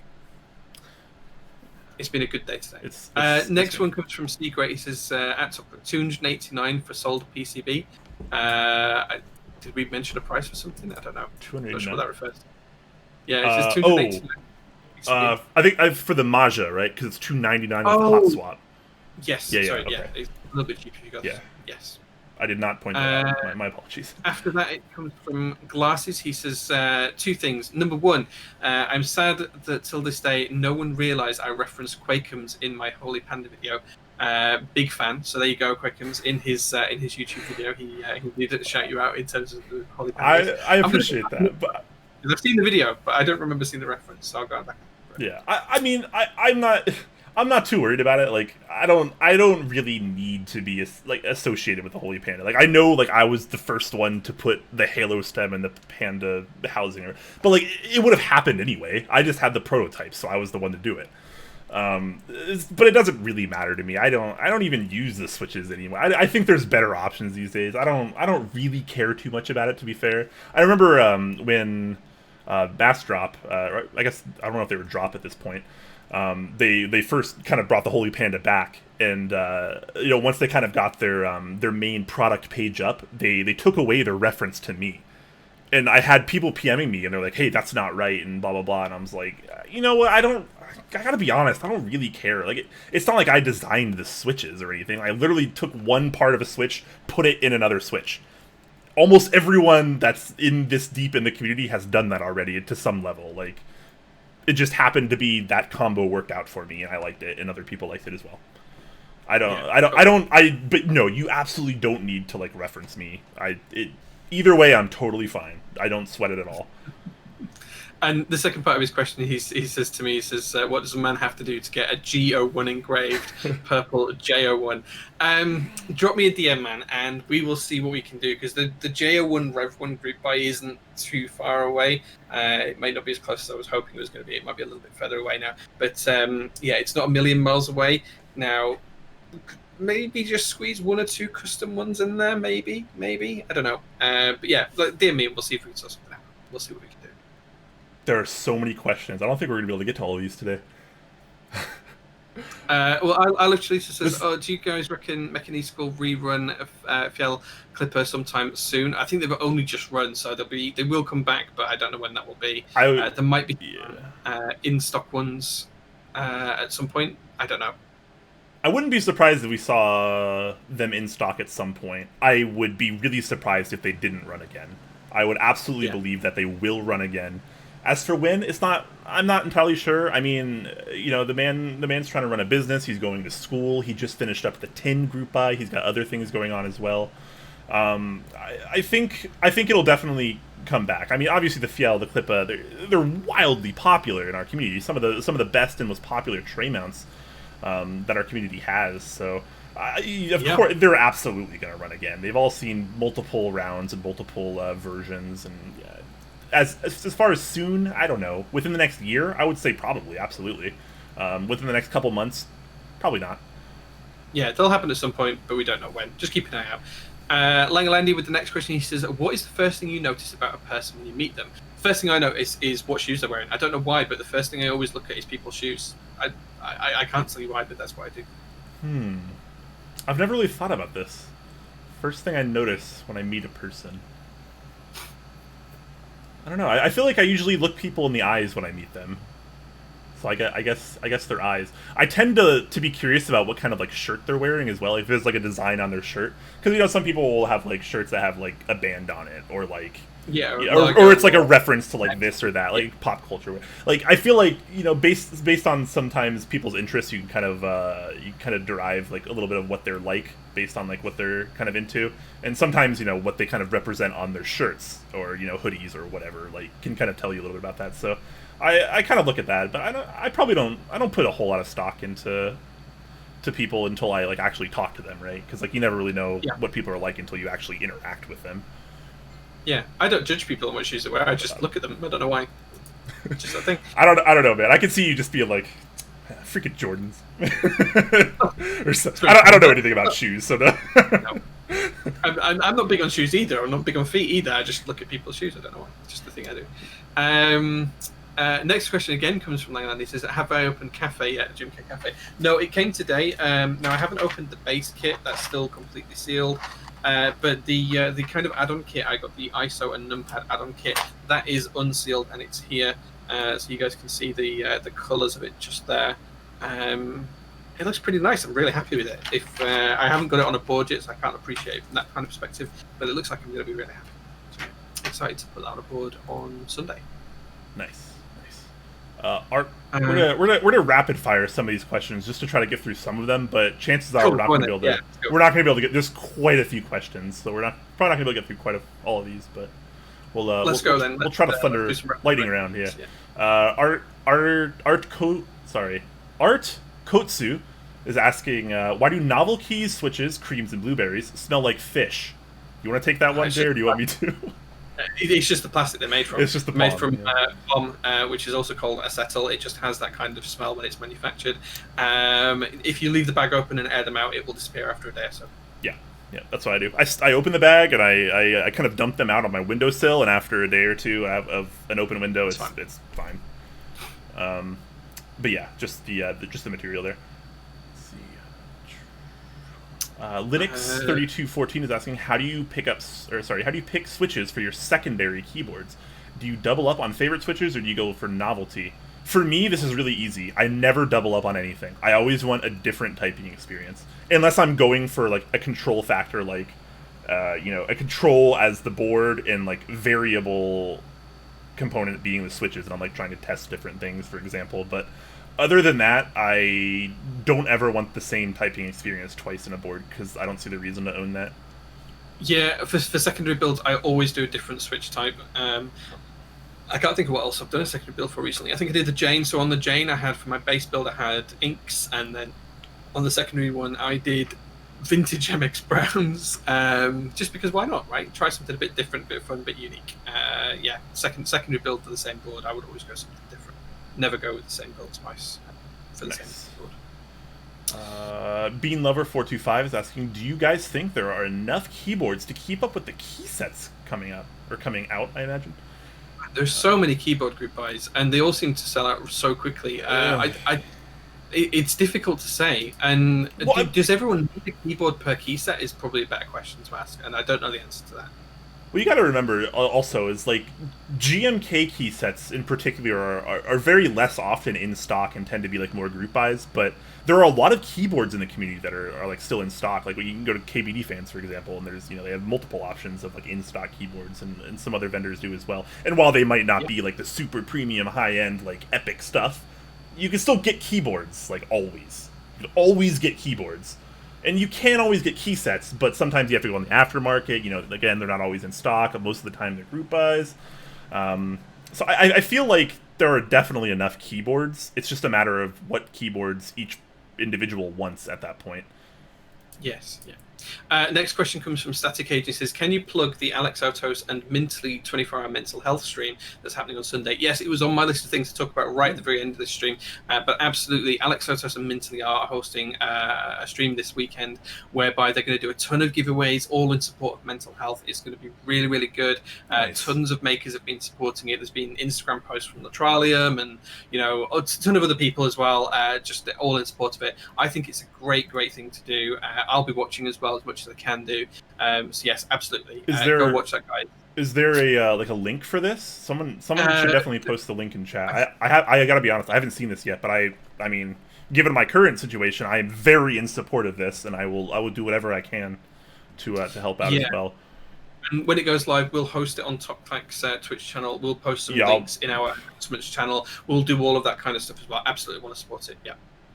I'm looking for the link now. Hopefully someone puts it in the chat. Is it going to be on? Is it going to be on Minterly's channel or Alex's channel? I think it's going to be on both of them. I think they're going to be dual streaming. Yeah. So. Cool. That's awesome. Yeah. All right. We'll put some links around. We'll put them on the Discord. We'll probably even do it on the Top Clack Instagram. We'll retweet, do all that kind of stuff for what we can. Yeah. Because absolutely. Definitely check it out, because both of those people are fantastic, and that's obviously an incredibly good cause. We've been seeing a lot of... it's not just me, obviously, struggling with some of these issues. A lot of people have it even significantly worse than me, obviously. Rest in peace, Wreckful, an amazing streamer, one of the OG, Twitch community, such an amazing person. Committed suicide recently at the age of 31. And he wasn't the only one. And it's so sad to see people like that leave the world, because... things like drama, stress, anxiety, depression, that's not the kind of thing we want to see happen. And mental health, a lot of people don't take it very seriously, and admittedly I didn't take it very seriously until recently, but now that I'm in this position, I totally get it, and you can't overlook it. It's just as important, if not more so, than physical health, and often the two and two can go hand in hand.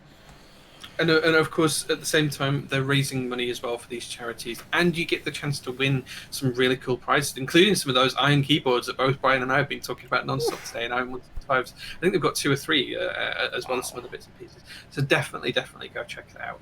Yeah, we will be supporting that in any way that we can, and of course, if you're in our server, we'll share that as much as we can as well. I'll do some Instagram posts later on the Top Clack account. We'll make sure we post it in the Top Clack Discord. We'll host them on this channel as well, so you'll be able to see it, all of that kind of stuff. Nice, yes. Make sure to be there. Support that. Yeah, absolutely.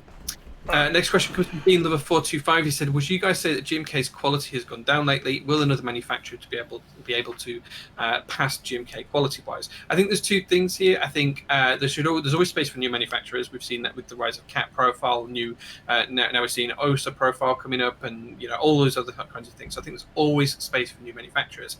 In terms of the GMK quality, I think there has been some small slips of QC quality control. But the vast majority of the issues that people are pointing out have been there since the cherry molds were originally made. And you look at the OG keycaps. There were some people showing some samples of some keycaps that they bought quite recently. I think it was 9009. And when you compared those legends to the actual original cherry OG sets, the double shots that came on board 25, 30 years ago, the same inconsistencies there as well. So I think that whilst there are some new inconsistencies, like the Waves Escape was kind of twisted, Olive had some crooked stems, which my set's been afflicted by. I think that some of them have just been there for that long that there's now more people with more eyes on these key sets because they're selling in greater numbers than ever before, that we're noticing more and more of these inconsistencies. I still think the quality is the best on the market right now, and I think that GMK are being quite open and honest about how they're trying to rectify this and how they have a certain spec that they want to achieve. And whilst that spec might not be public, they're going to try and make that a bit more visible so people know what is expected and what isn't expected in terms of that.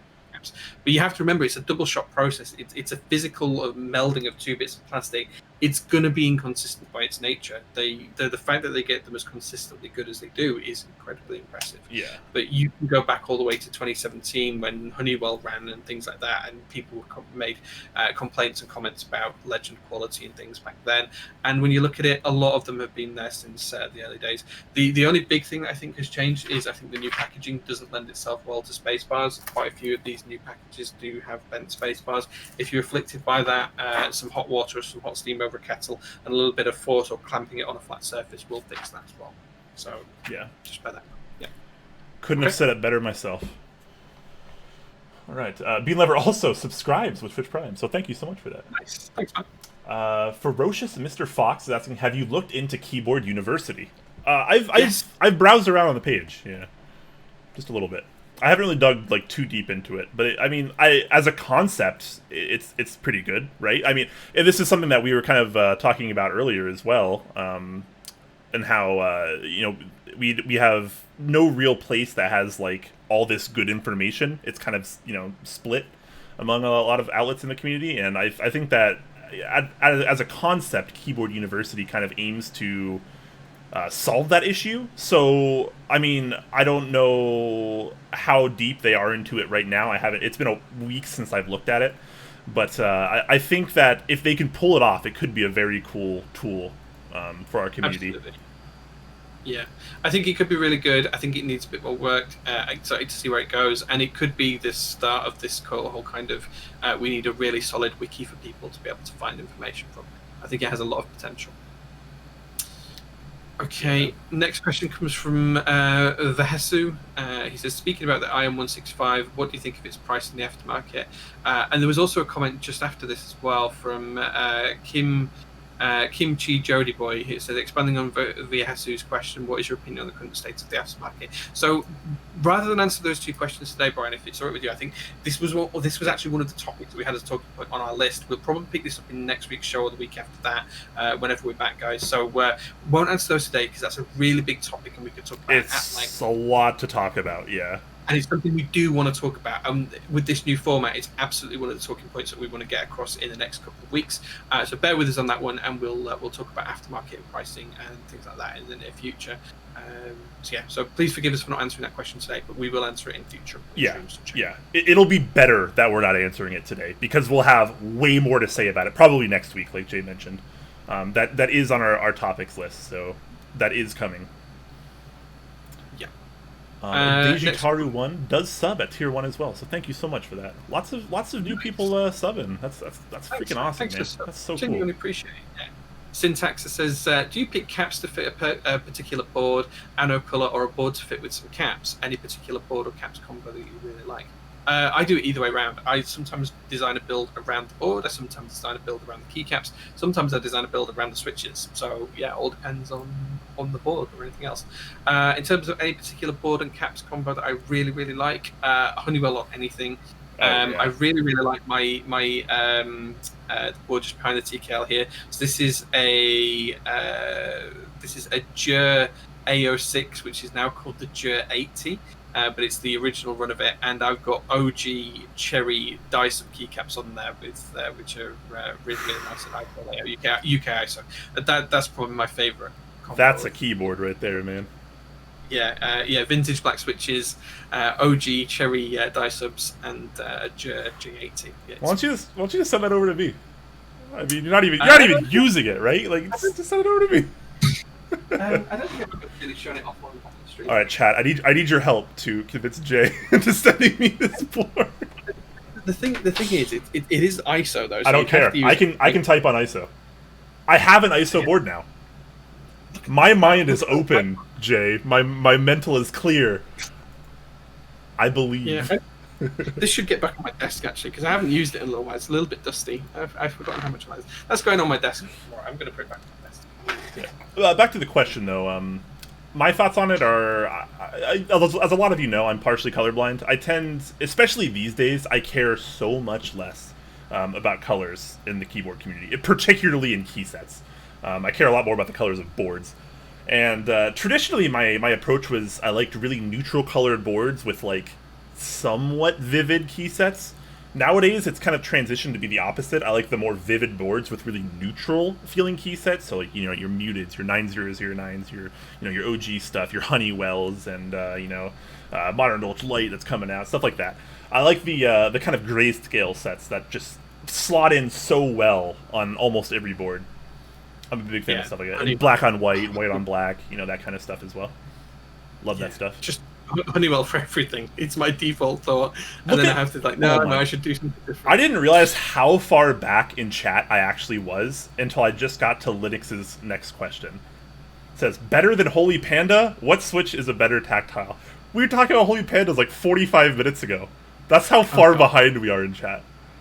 Oh gosh, there's quite It's been a while, so I apologize, guys. We're clearly not going to be able to answer all these questions, but we are going to probably do a Q&A at the end of pretty much every episode, most likely. Oh, no. Looking through, there's actually not that many more questions. Oh, really? There's not that many more questions. Next, so we have to answer this question first, though. Linux has the question. Yeah. So I think Holy Pandas are fine, and if you like that, that's awesome. As far as what's a better tactile, you're going to get some preference, I guess. Some people will still say the Holy Panda maybe is the best. Personally, I think the Zelio V2, not the V1s, but the V2, is a much superior tactile switch, in my opinion. I think it's a lot more consistent, it's a lot smoother, and, I guess Holy Panda is a little bit more accessible these days, but until, more recently, Zelios were a lot more accessible.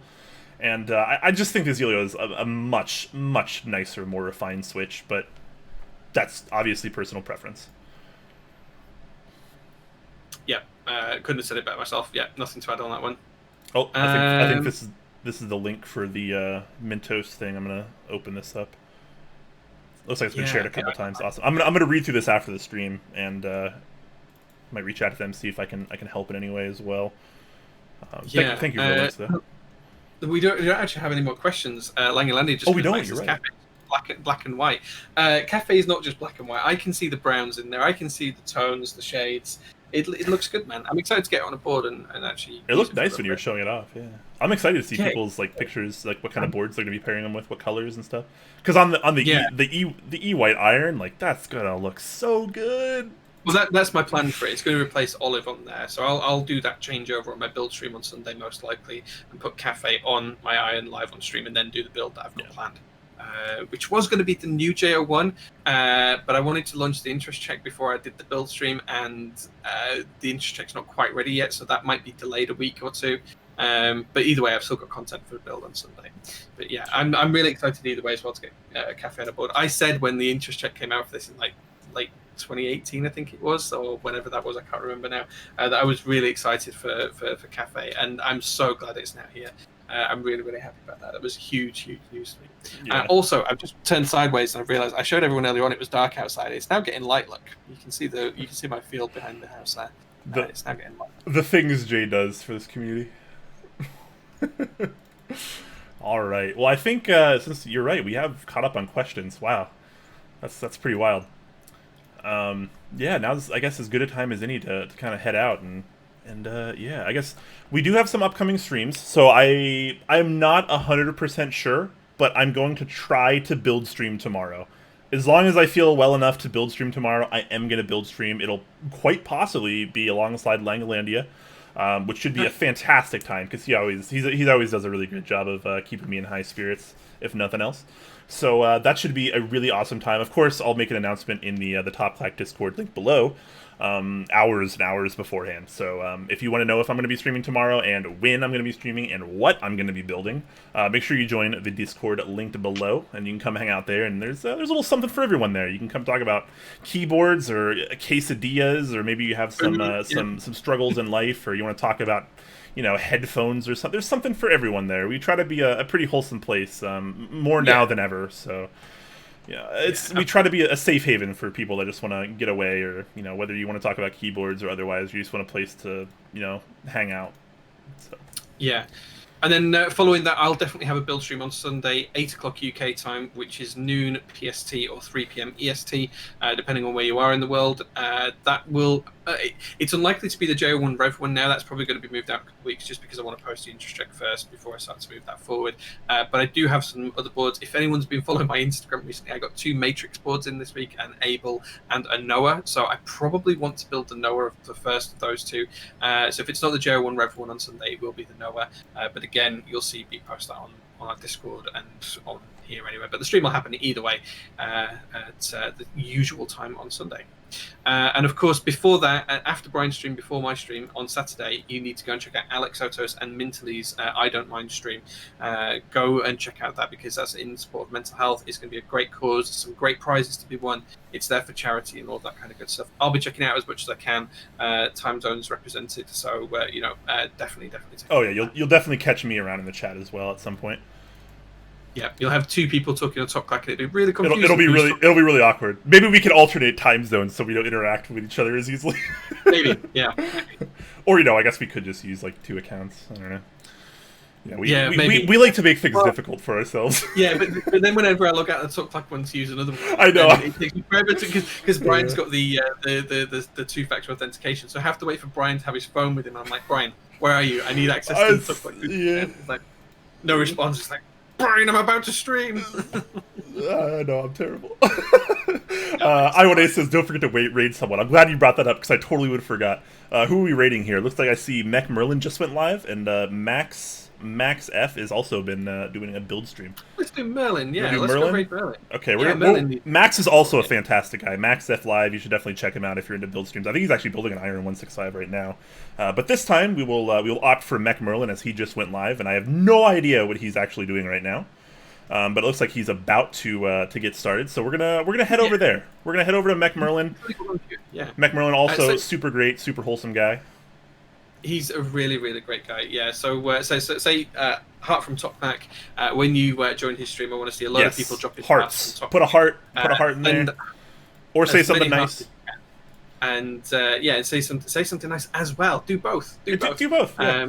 It'll be a good Yeah. time. It'll be a good time. He'll appreciate a raid of this size, I think. So this should be pretty awesome for him. So guys, thank you so much for watching the stream today. I know it was a little messy and at times, but at the end of the day, I hope you guys enjoyed yourselves, because Jay and I had a lot more fun on this stream than we have in a while, I think. And you know, I think moving forward, as we kind of build up this kind of more confidence, build up this kind of structure in these segments that we want to do and these topics, I think it's going to only get better. And you know, I appreciate any of you come along for the ride, because I know you know, it's a pretty big change, a pretty big difference compared to what we were doing. And I know that can be a little jarring for people, and maybe people might not appreciate it quite as much. But to those of you that, you know, are still sticking around, huge thumbs up to you. Definitely very much appreciate that, guys. And to all the people that donated subs and bits today, and people that you know, just subbed even with Twitch Prime, etc. You know, we appreciate that so much. That really does help this video out so freaking much, guys. So you know, I can't say enough wholesome things, guys. So we're gonna roll an outro, and I'm gonna start the raid, and let's all go over and say hi to Mech Merlin, because I do believe he's gonna be going live any second now, guys. So enjoy. Hearts in chat. I'm terrible at doing this. There we go. That's not. I'm bad at that. But yes. All right, guys. So stick around for the raid, and let's go say some nice things to Mech Merlin, guys.